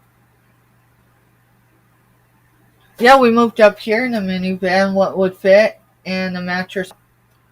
And a trailer. And to be fair, And a pickup. A pickup, what would fit in the back of the pickup, and an open air U-Haul trailer. Yep. Because one of the drawers, Mama's drawers, Zing! we were in road construction just south of Fort Riley on the interstate. All this road construction. And Mr.Stephanie had checked, made sure, and I'm like, are you sure about those drawers? I was nervous about the drawers, and I'm telling you, the wind must have caught it, whatever. And there went a drawer, and it had the metal pieces on it, so it skid across. Firecrackers in with me. She's like, I said, it is what it is. We can't go back. All right, I'm gonna go up and chat so I can read what what Selena is putting. Yeah, I don't judge. A lot of it's education, right? I mean, my addiction didn't start out of, I want to be addicted. But no doubt 3 weeks into me taking, and we're talking as prescribed. I did it for a long time, remember? I followed the way it said. I didn't take them early. I didn't take more than I was supposed to. But 3 weeks in, so I would have had a week's worth of pills left. And I was already addicted.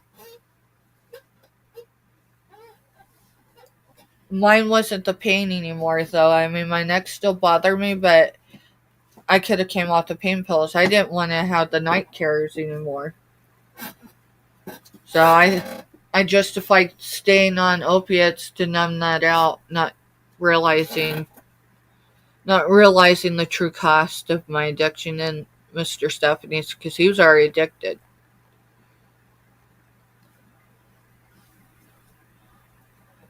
Instead of accusing others, I worked for mental health handicapped adults and emotionally disabled children.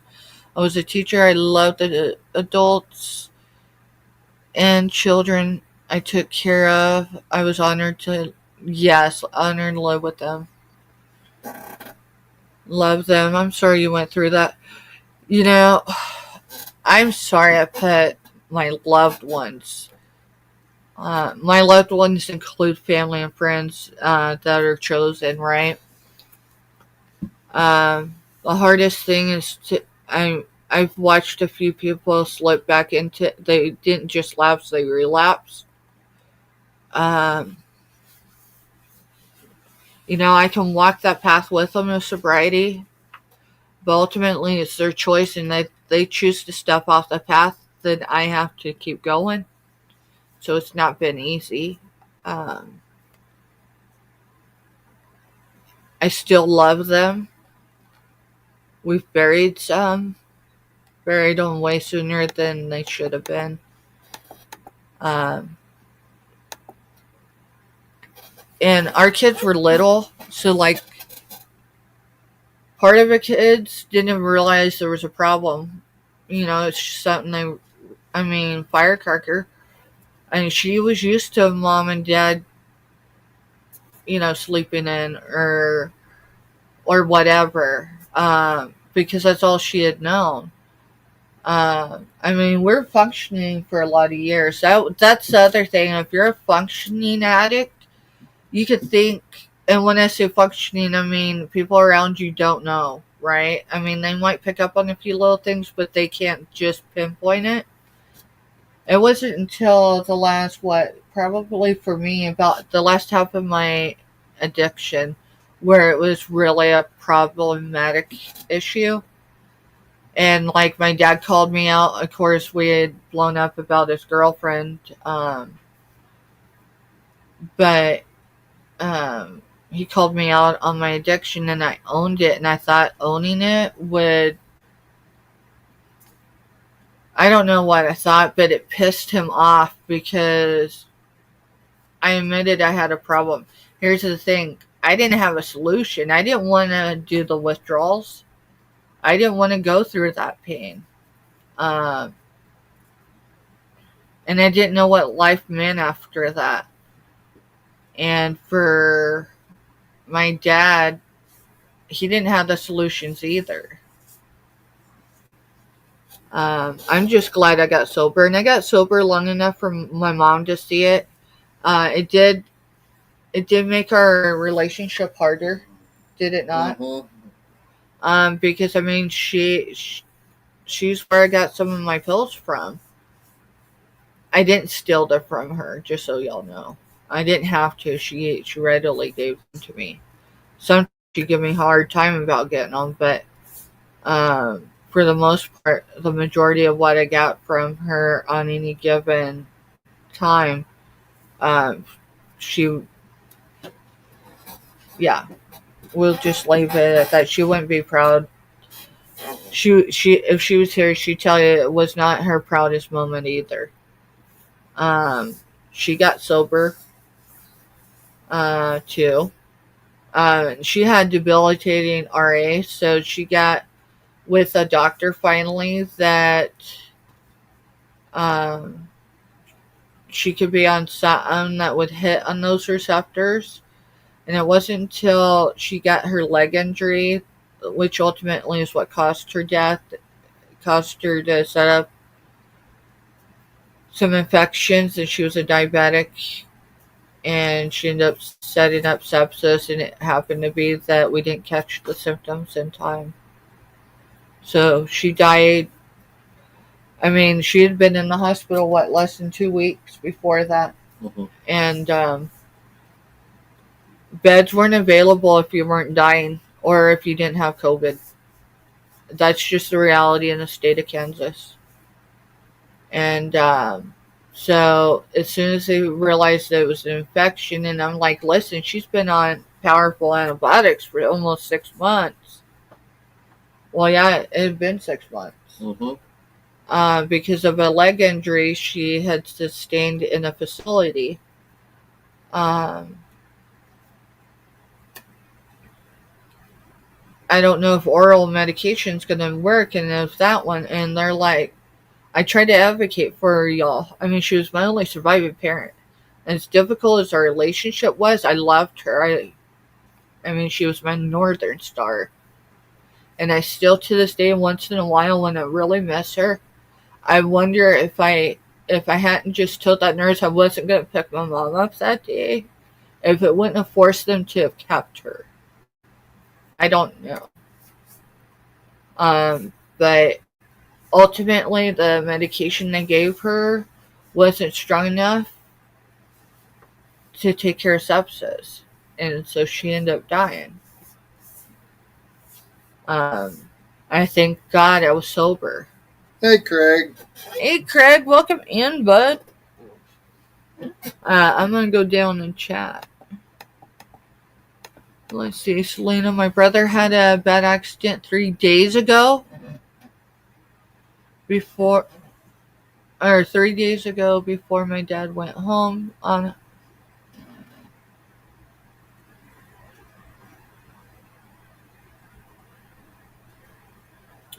Wow.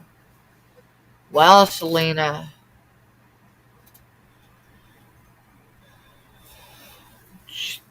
Yeah, just keep reading. You want me to finish reading it? Or to read down further? No, keep reading. Just.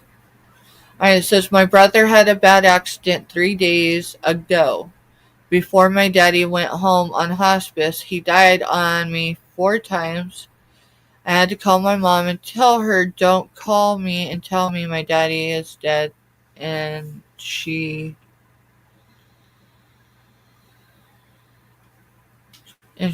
same. Mm-hmm. We had to leave it at that. He's 9 years older than me, but has brain damage, and he's like a child now. So my brother had a motorcycle accident at 13.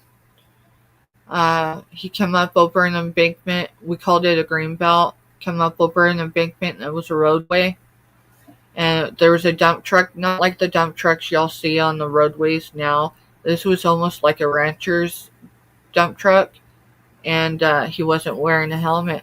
So he went between the cab and that, and he's lived. He was in critical condition. He had to be airlifted. He was months and months and months in the hospital.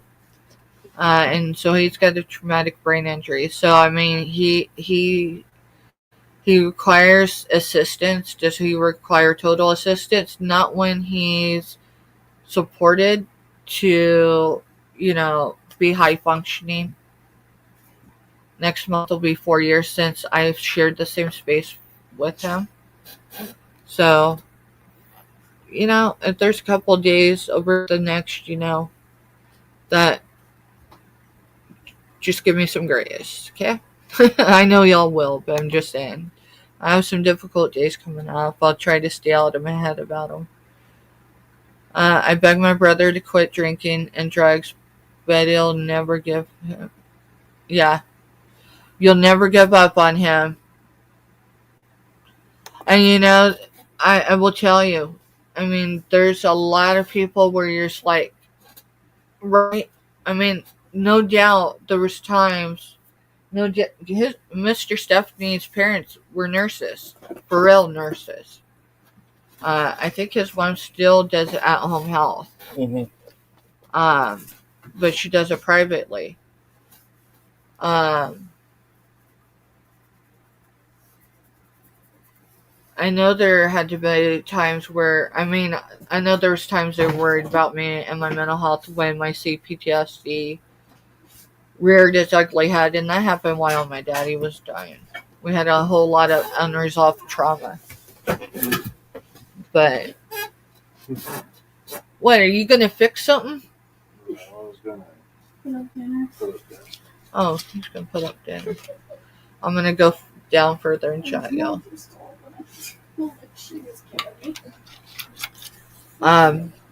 Typically I do not shut the door on anybody, but I will tell you, if someone handed me this, if I cut ties with someone, likely that person handed me the scissors.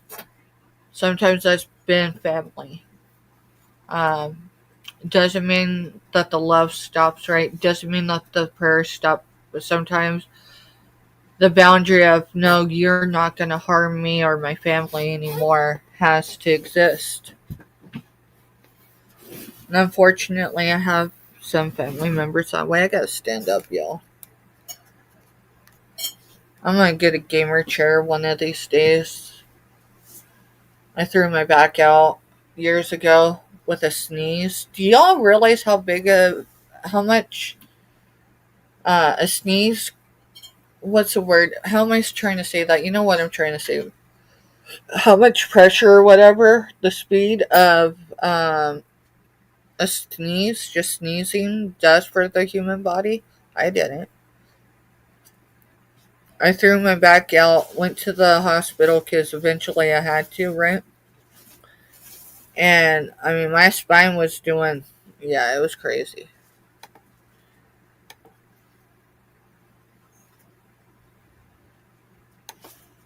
I've had a crazy life, but God has got me through.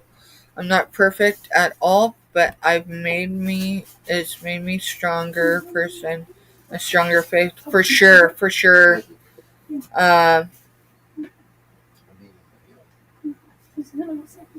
Oh, wow. I'm going to read that here in just a second. I got to stretch. Yeah, I definitely know about domestic abuse. And child abuse. Child abuse is what got me and my siblings taken away at 3 in the state of Texas, so that was 86. Problem is, a 3-year-old don't know the difference between being really kidnapped by a stranger and being kidnapped by a stranger that's in a uniform. So, I've carried adult issues, right, since I was 3 years old. Not throwing stones. My mom was at work at the time, so it's not like she could have intervened. But she was an orphan, so When she got home, instead of reaching out to law enforcement, she called a friend for support, and they called law enforcement. In the state of Texas, if you don't initiate, authorities, you're as guilty as the person that did it. And that's why we were taken away from both our parents. That fiasco, as far as length of time, was a year. Uh, the treatment received while in care was worse than what we were taken away from. Alright, so she says, my ex kidnapped and tried to kill her in front of her child. He told him.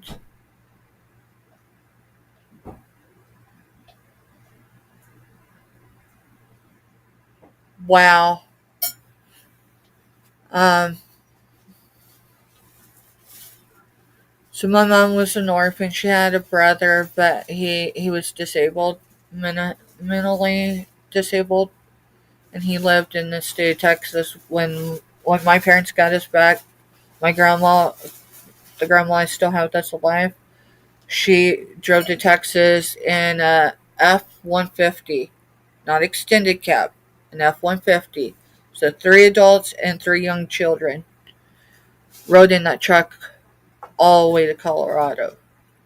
So what she had, she showed up the day we were released out of care, as far as um, aftercare.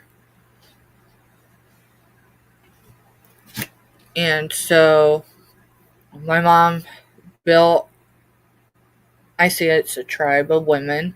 Some of those women are on my social media stuff. Some of them will come in here once in a while. Um, they haven't been a back porch event yet, but maybe they will. I'll give them time.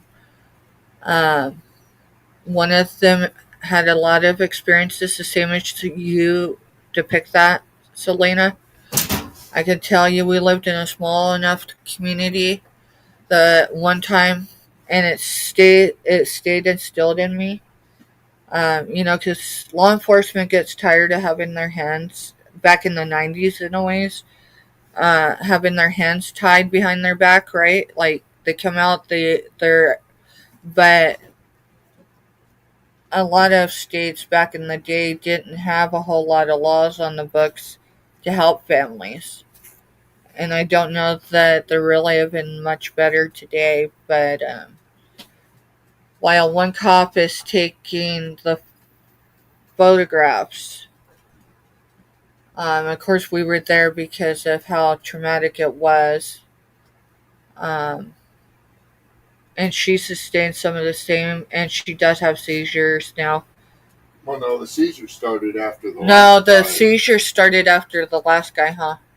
Yeah. Yeah. One that tried to smother in her sleep.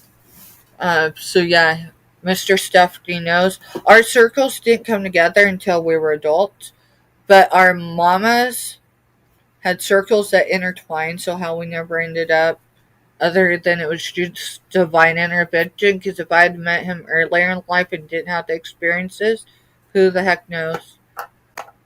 Um, that's when I learned, though, I remember vividly, because Colorado's a stand your ground law, and protective orders were there. A piece of paper does not protect them, though, it doesn't. Um, so while the one officer's doing the photographs, his supervisor, and mind you, we lived in a small town, so everybody knew everybody, told her what she needed to do if that person never came to their door again. Obviously, they were still married,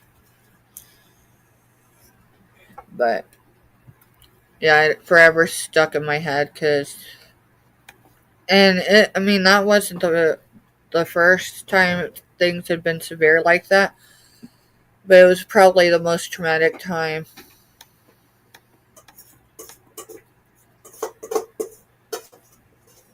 Well, I'm glad you're out of that now, for real, girl. My hardest thing, because I do outreach and I do anything outreach, right?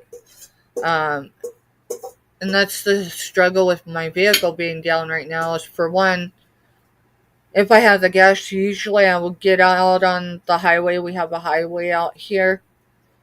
And I might drive down to the interstate. And sometimes I get on the interstate. But that's all due to my dad being a trucker. Getting out, having the wind hit you. Of course, I wouldn't want the wind temperatures right now here. But I do outreach. And I do outreach specifically because of the environments in which I was either raised in or exposed to.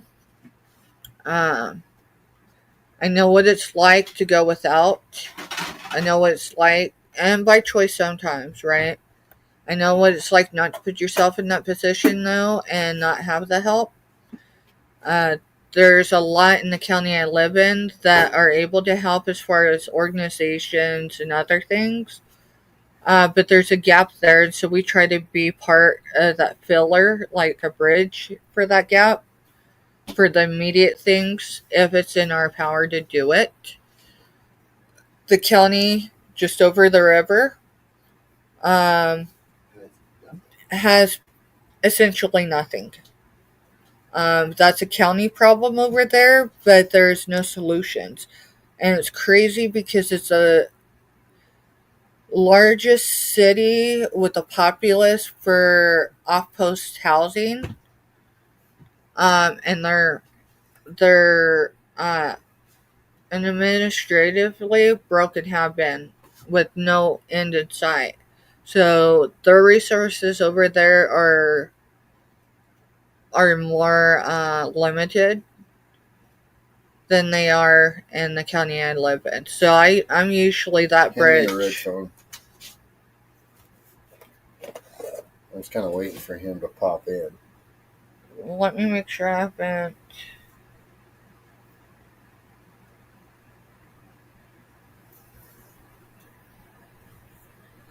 Who popped in? Richie. Ah, that one. Oh, shoot. How'd I do it? Go to your live.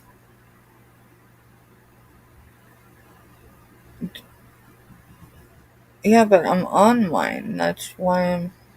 Yeah, that's how I did it earlier. I need on your live. I know. On your device that is the head account. Oh, I get what you're doing.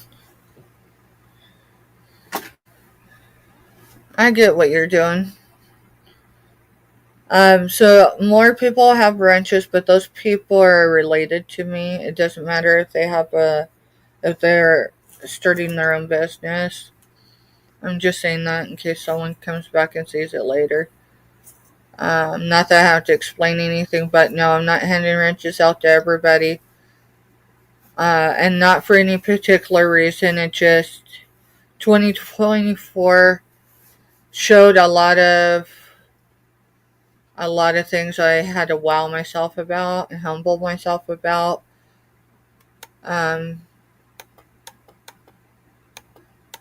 So certain people have wrenches. As far as in our overall communities, I call the communities we're in our neighborhoods.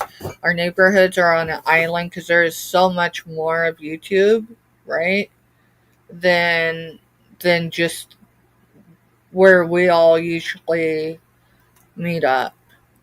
But anyone that has a wrench is either related to me and probably someone I birthed at one time. Or is with one. Married to me. Even though we have our separation of things. And then we do have Lindsay and Jennifer that have wrenches for obvious reasons. So, and they didn't pay for the wrenches. None of them did. Let me make sure. Now my new husband. Oh, wait. Let me go up. I can half read that, and I think I'm misreading it.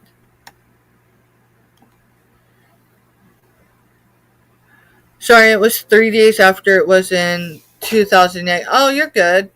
You're good. What's up? We're just spontaneously talking about anything that comes up. Well, he hasn't commented since he said that.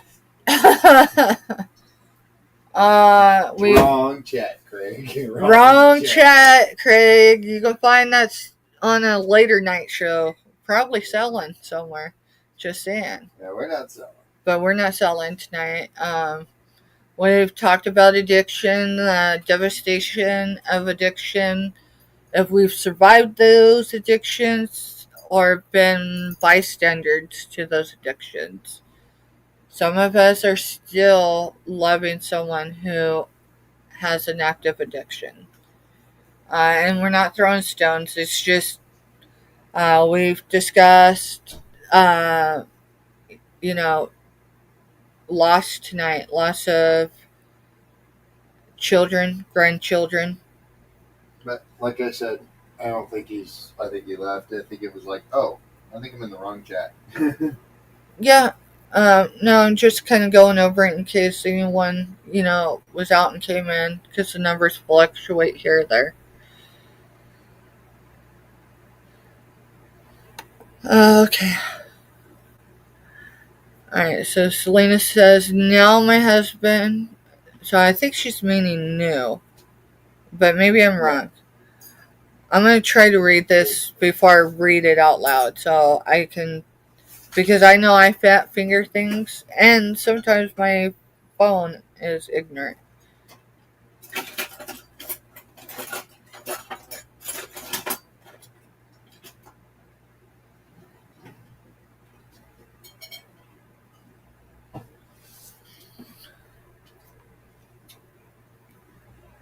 So her husband now, they've been together 30 years. He loves her like God loves the church. He told her boys, you love your wives like God loves the church. That's how much he loves her. That's incredible. And that's the thing, that's the thing. And to have someone who, there's a song, I'll see if I can find it later. Obviously, we're on YouTube, so I get flagged. I'm trying to think of what that song is. It's a woman that sings it, and it's talking about a love like that. I just can't think of what it's called at the moment. I haven't listened to it for a hot moment. But it's definitely one. If I can find it, I'll put it in like our shared folder, or a shared playlist, or one to listen to. I've got a motivational one. I've got one worth listening to. So I'll probably put it in the worth listening to.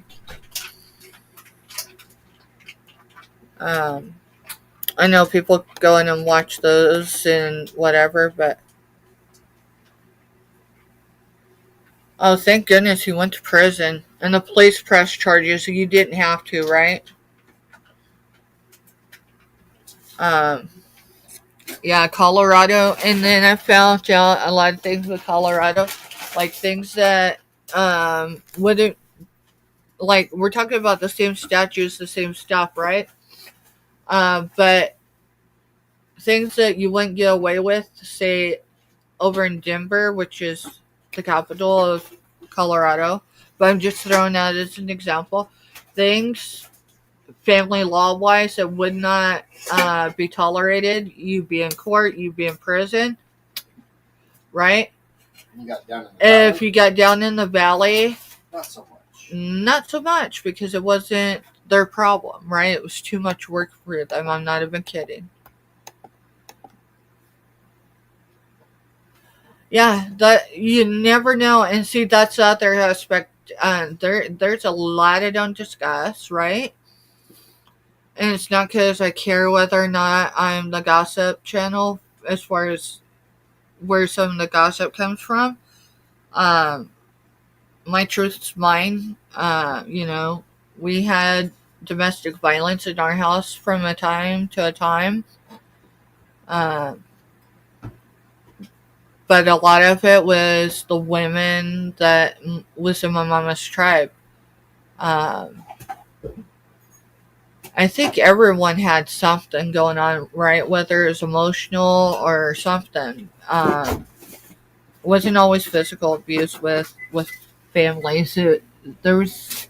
I don't know that there was many that had healthy relationships. Seriously, I mean, there's a couple I can like pull from that like.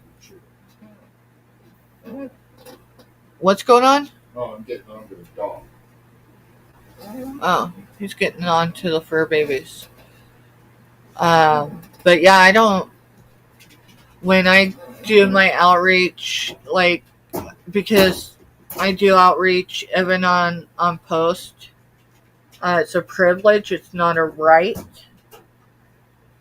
Um, that clearance, because you have to go through background checks. I'm not talking local or state. You go through a full federal, type thing. Um,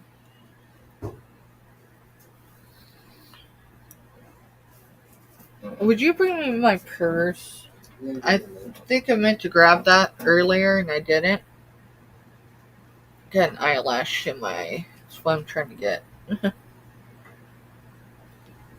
um, because I've had those experiences in my life, and I was in a toxic, abusive relationship before me and Mr.Stephanie got together.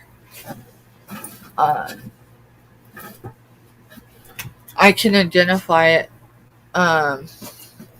almost like that. So when someone reaches out and they need diapers, that's a huge thing. Diapers and pull-ups are a huge need.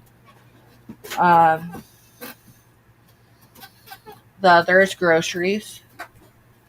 We can help with canned goods and stuff like that right now, but we're pretty much running out of the pasta sauces and noodles and stuff because I just haven't been able to restock on that yet. But we'll get there. I may be showing up with 4 to 6, depending on how many kids they got, and depending on how upfront they are and what they need. Milk, eggs, bread, butter,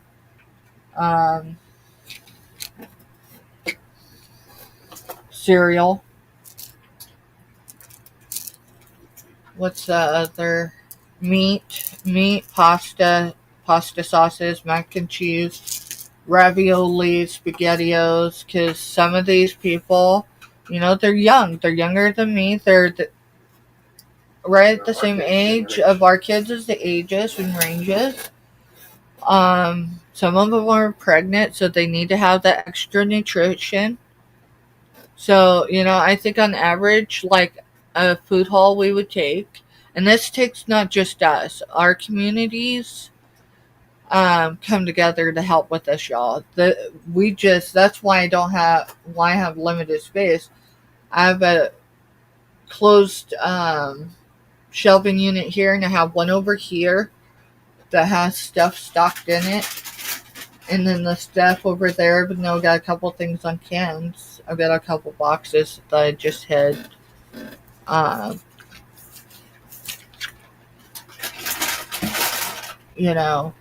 That's the frustrating part about the fact that we had the storm and we're getting ready to predictably have another one.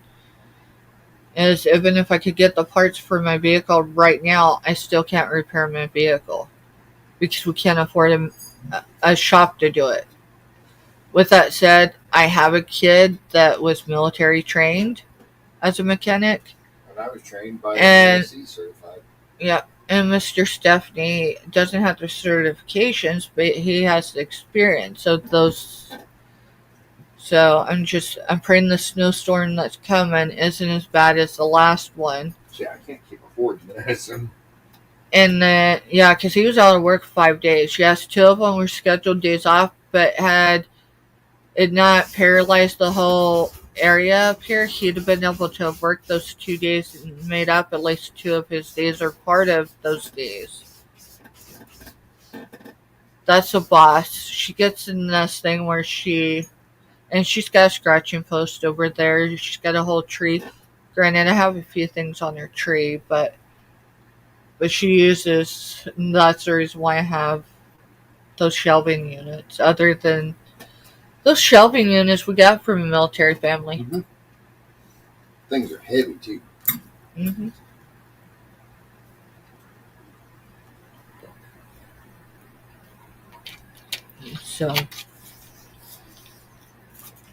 So I took my night meds, and I do have one full 24-hour round off of that medication. Okay, good. So you'll be good. I mean, Thursday morning may stink a little bit, but Well, I'll call them first thing in the morning, and I'll be like, yeah, but it'll be Thursday morning before we can go pick them up.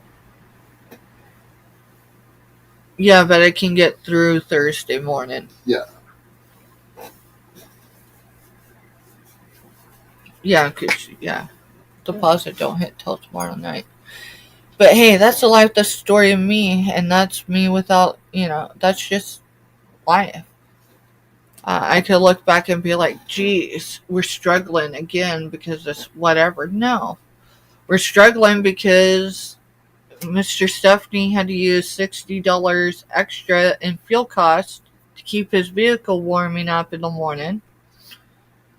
So he could go to work since, they've been reopened. And that includes the days just before that because it started getting cold. Let's see. That's why I don't judge, and you never know what another person's going through and what they've been through. And that's the thing. See, I can miss the signs, especially if we're just in chats. But I'm a pretty good reader of body language.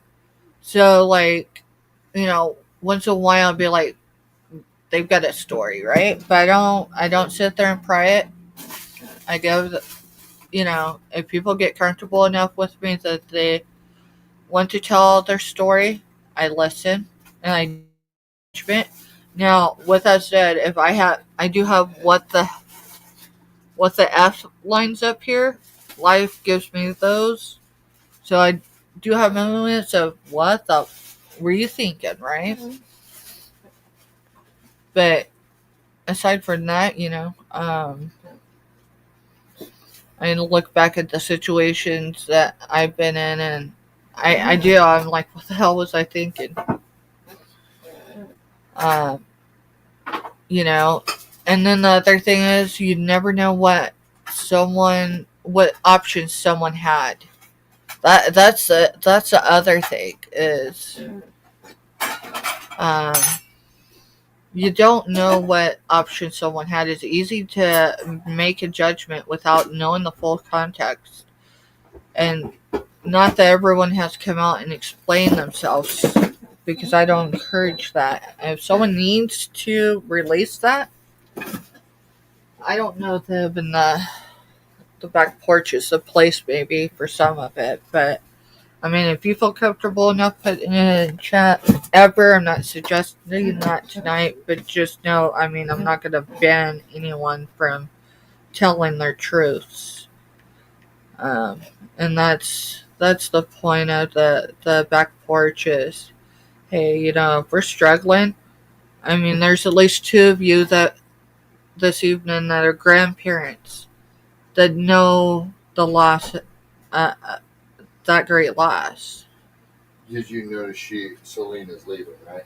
Oh, is she leaving? Yeah. I didn't see the new one. Yeah, it's right there. Yeah, go ahead and go, honey. Go get some rest, because y'all are going, Nashville in the morning. Big hugs, honey. I'm probably going to reach out to Scooter and Dan. If I don't, I'll be stalking her community channel or whatever. Get some rest, honey. And give that grandbaby a hug for me. I know he don't know me, but give him a hug for me. Huge prayers.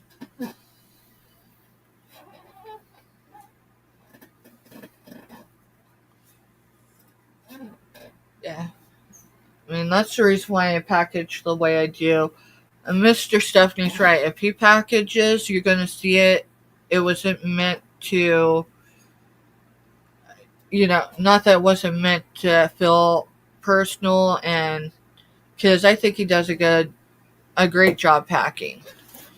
I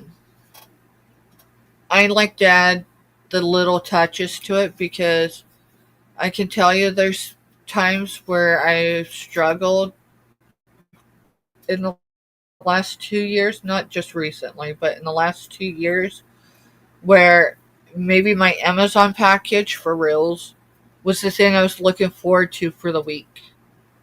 Amazon definitely don't package the same way. But, it's the little things. And that's the reason why I do it, because none of us ever know. The packages that went out last week are a little deceiving, meaning they look plain on the outside. But I'll tell you what, when they get opened, that's all I can say. They look deceiving on the outside. And again, anyone, if you haven't already, if you pray, if you send good vibes, it doesn't matter as long as it's positive, right? Send those to Selena and Stevie. That was her daughter's name, right? Maybe I'm getting tired. I'm terrible with names. I know I'm getting tired, but and Rylan, he's a great little kid. Like, when I got the stuff I got from, this is what I got from her. I was trying to figure out what I did with it. Okay, this is what. So it's a holiday cheese cutting knife thing, whatever, right? It's holiday one. I think she's gone now. Yeah. Let me find that there, she please. should be. She should be. And of course, that's the way that rolls, right? As soon as she's gone, I'm like, oh, yeah, there it is. Yeah, I just gotta move something. This is stuff for Scooter Renee, but I already showed that. I mean, I think I've showed it a couple times, but I'll probably show it again when I get a place for it to. I got a couple things. I got some dogs from her too. That was the other thing, was the dogs. But, that right there is actually a set. And this was the first items I purchased from her. Scooter Renee was the perfume bottles.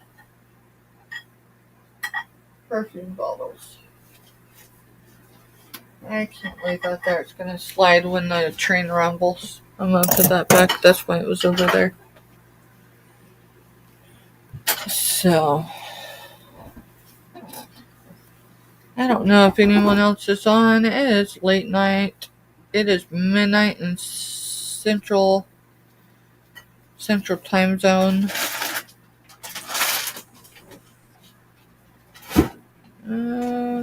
I gotta go out. Steph. Yeah, there was a consensus as far as consensus. There's this consensus, meaning it's more than one channel in 2025 for real, and 2024 towards the end would say, I'm not your cup of tea, or I may not be your cup of tea, but I'm someone's shot of whiskey. And I'll tell you what, it's a fine way of saying, you know what, everything doesn't have to be perfect. It doesn't have to be right. No one has to like me or anyone, right? Particularly to agree to disagree, to respect each other's space, meaning um, the communities, right? Because it's not just people disagreeing; it's the impact that it's having on others. Because we never know who's tuning in. Because this is, I'm not saying my channel specifically, but just in general. Like, there's times I've jumped into Scooter Renee's because I needed a safe place where I knew that um, some toxic behaviors weren't going to be allowed. Uh, there's other channels I've jumped in for the same reason, but Scooter Renee's is one of those places. Um, we can't always observe, and I've been guilty of that, of realizing someone's toxic behavior to another community member, because sometimes it's wrapped. Do you hear that? Sometimes, BS is wrapped with a thick layer of sugar. Trying to figure out what that sound is. I don't know. It went away now. It almost sounded like it was outside, though. It might have been.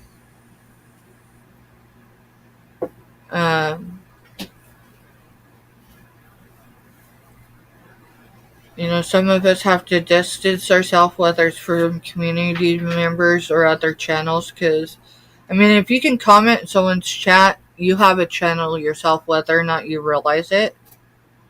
Now, whether or not you have the ability to go live and do your own lives, it don't even have to be selling. And there are so many great individuals that can help you with that. If you just want to be a blog or vlog, I think they call them vlogs now.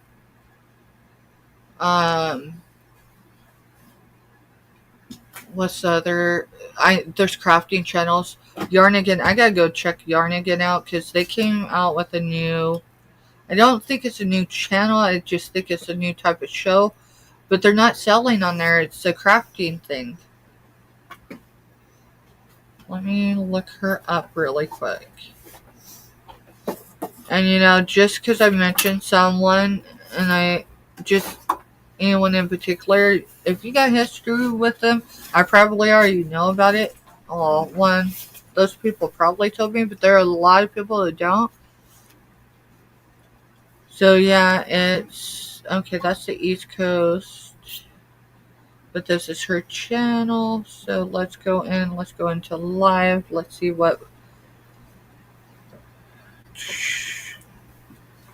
Yeah, it's Crafting with Friends. It's Tuesdays at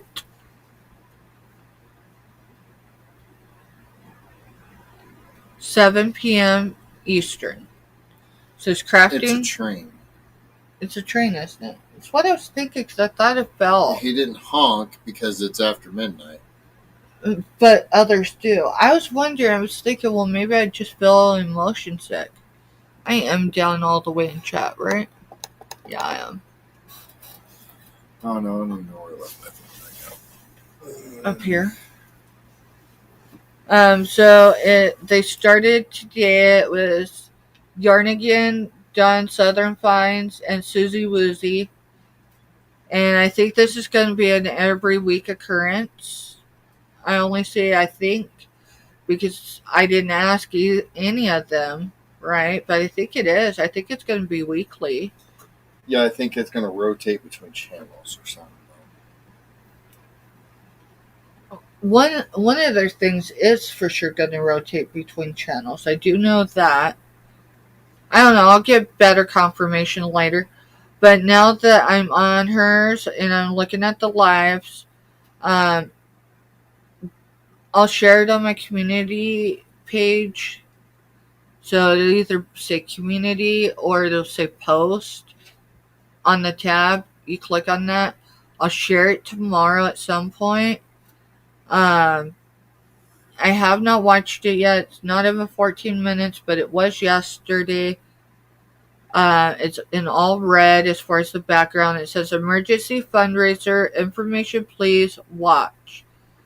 January 25th, so the 25th of this month, right, at 6 p.m. Eastern. They are going, and I'm going to assume it's either on Don's channel or it'll be on Yarnigan's. I don't know that because I haven't watched that particular live yet. They're doing a fundraiser for Don's sister and brother-in-law. Now, I know they did announce that in a couple places today about this fundraiser. He was diagnosed with 2 separate cancers. I don't think, if I understood right, one of the cancers, they haven't actually maybe given it a name yet, but it's a cancer. I don't know if that makes sense to certain people or not. They know it's cancer. So he's got 2 different cancers. He's going to have 3 different types of chemo. And anyone that knows anyone that's diagnosed with cancer, being diagnosed with cancer is expensive. Just so you know, it's expensive. So they're doing a fundraiser. I don't have all the details yet because it's still a fluid situation, right?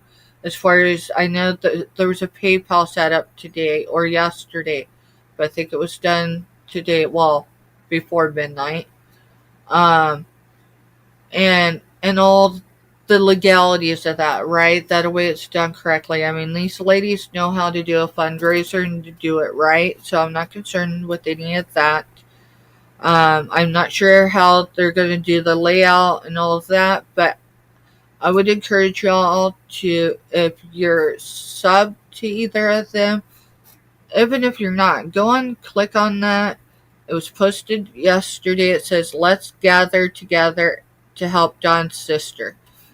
Don's brother-in-law is the one who was diagnosed with cancer. But cancer devastates the whole family, y'all. My dad died of it. And I know my dad wasn't the only one. I know many survivors. Many of them on YouTube. So, if y'all have the ability to, you don't even have to be there to make a purchase. But if you could be there to support, get the thumbs up, supporting others in chat, being positive, right? All that counts. All that counts. Knowing that you're not alone is a huge deal. We didn't have that type of support. We had a little bit of support as far as some family coming around and friends, but we didn't have that with my dad. As far as a community to come together. But we knew we weren't entirely alone, even though a great many days it felt that way. So, that is going to be coming up. I will share that, and then I'll share any updates. Like I said, I don't know the framework of how they're going to do their fundraiser. I would really say it's probably a very fluid situation right now as far as how they're figuring out how to make it work and work correctly. They're very in the moment of the significance of that diagnosis. And so, yeah, if you can tune in, show your support. Thumbs up is enough support. Sharing it out on your community pages, that's a huge help too, because awareness is everything, right?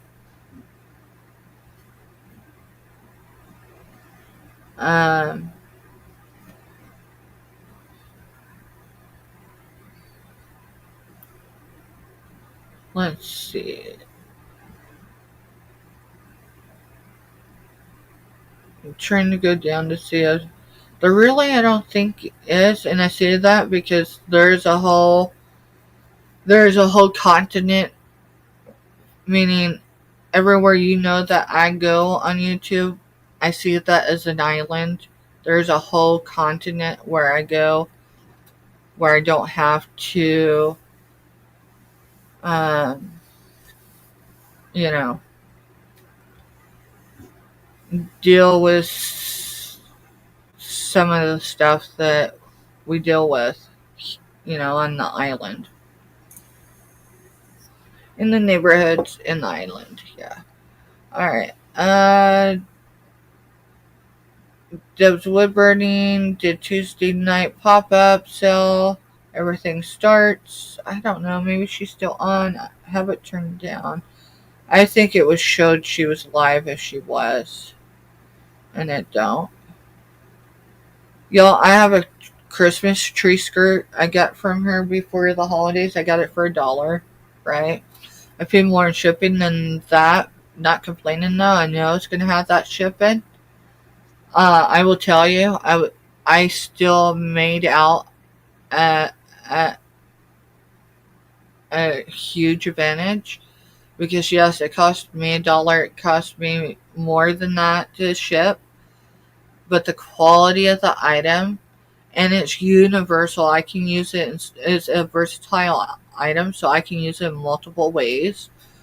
It is a Christmas tree skirt, but it don't have to be worn as a Christmas. Yeah, I say worn as a Christmas tree skirt. Remember? Mm-hmm. They're flat out just as nobody. No, I think everyone probably finally. When I say finally, I mean it's after midnight. So when I say finally, I mean they probably had the sense of it's time to close shop. So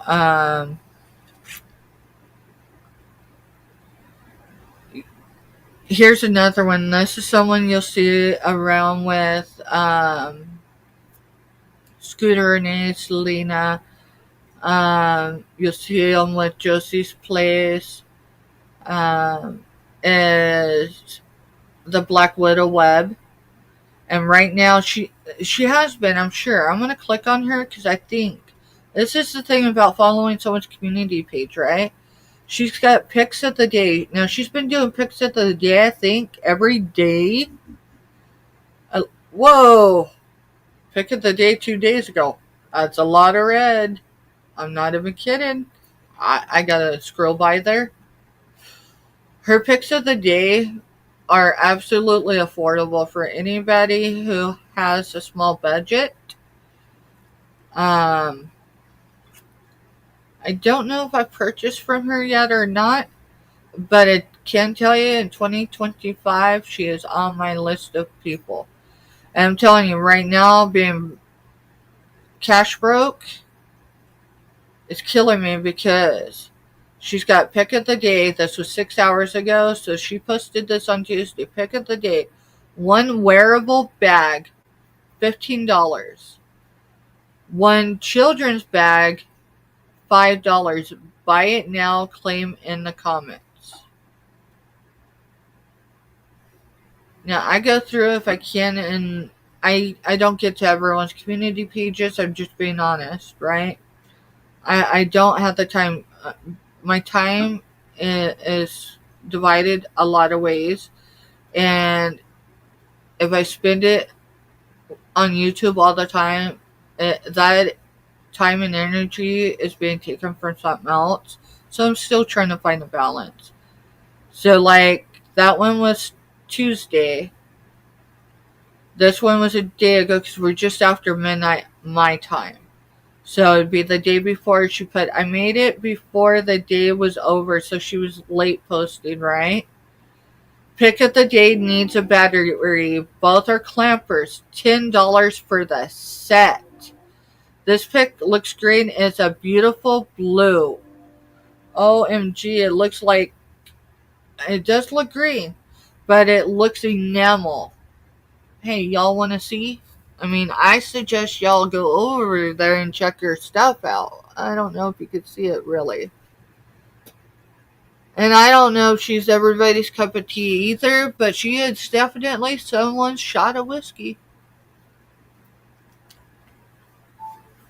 And I mean that respectfully. She had 2 thumbs up. She's now got 3. That thumbs up does count. It helps with the algorithms. I've actually seen it with my own staff. I started out several weeks ago reminding people, hey, when you see thumbnails, even though they're a week out or 2 weeks out, you can click on the thumbnail for that live, and you can hit the thumbs up. Go out of that thumbnail, go back into it, and you'll see where your your thumbs up counted. I do that a lot.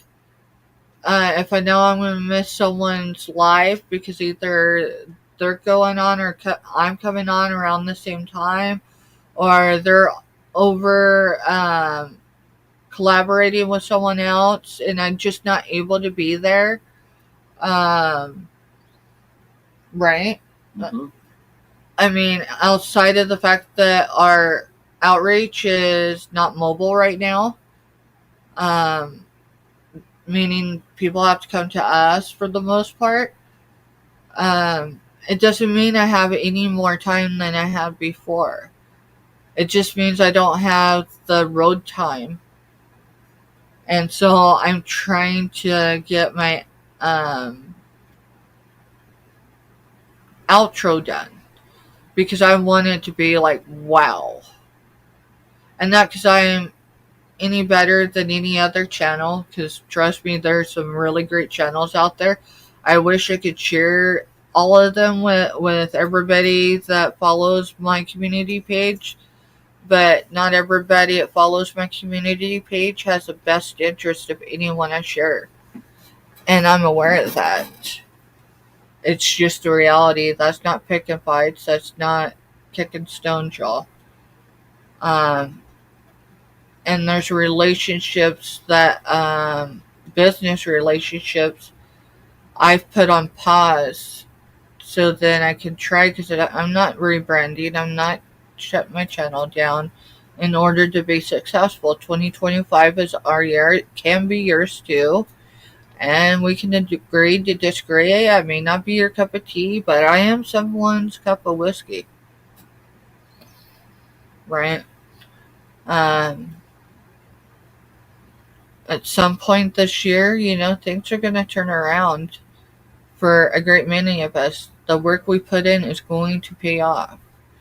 My dad, my granddad, my grandma reminded me while I was down there in South Central Kansas for my medical appointment last month. She reminded me not by vocalizing, but by showing me of where my drive comes from of having things right. My grandfather had a full-time carpentry business and so many other things he did. And she's the one that did the books. She's the one that set appointments. He's the one that wrote the checks, but she's the one that did everything behind the scenes. And I'm going, wow. And I am blessed to still have that woman in my life. She's seen me before I got sober. She's seen me at the most difficult times of my life. And she's seen me come through it. I had to be honest with her this last month because I isolate away from her when life has me struggling. You alright? Yeah, I'm getting tired. Alright. And, Been up since 4. oh shoot, yeah, well, 4:55. Yeah. But yeah, you're right. It's almost 1 in the morning, so that means, yeah, it's probably time to get ready to go to bed.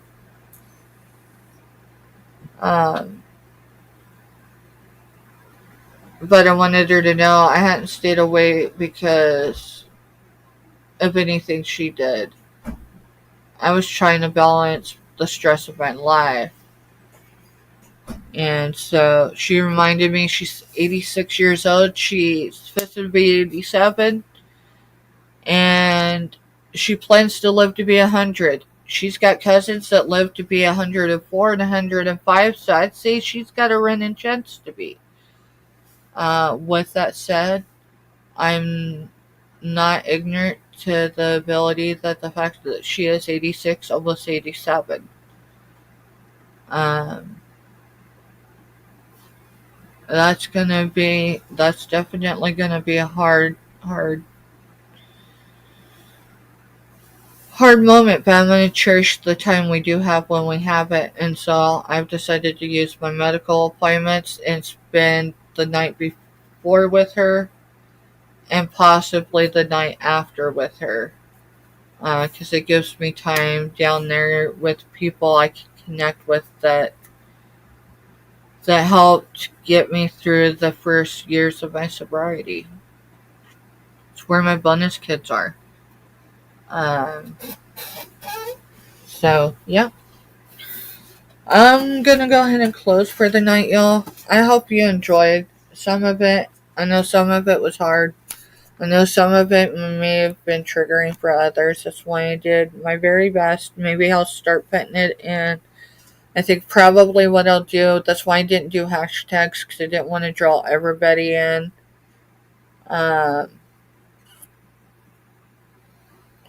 But put in the description, trigger warnings and stuff, because really they can happen at any time. I can say something and someone can put it in chat because it resonates with them, or they experienced it, or maybe they're going through it. None of us know what others are going through or what they've been through. And some of it, the wounds go deep, and just because they don't maybe acknowledge that it exists doesn't mean it doesn't.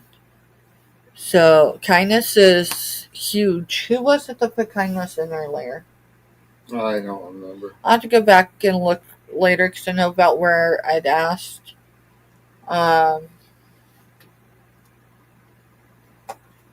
Just trying to think of what mine was. My brain says it's time to go to bed, so I'm going to go ahead and close, y'all. Thanks for listening. Thanks for sharing. Thanks for lifting each other up, and just thanks for just coming out. Just coming out and hanging out. Thanks for coming and going as you needed to. Yeah, we got this. One day at a time. 2025 is our year, and it's your year too if you choose to make it that way. Not saying it's going to be easy. I don't have that prediction. I just know it's going to be worth it. Anything worth having is worth working for. Some of us just got to work harder. So, good night, y'all. See you in another chat. Good night, everyone.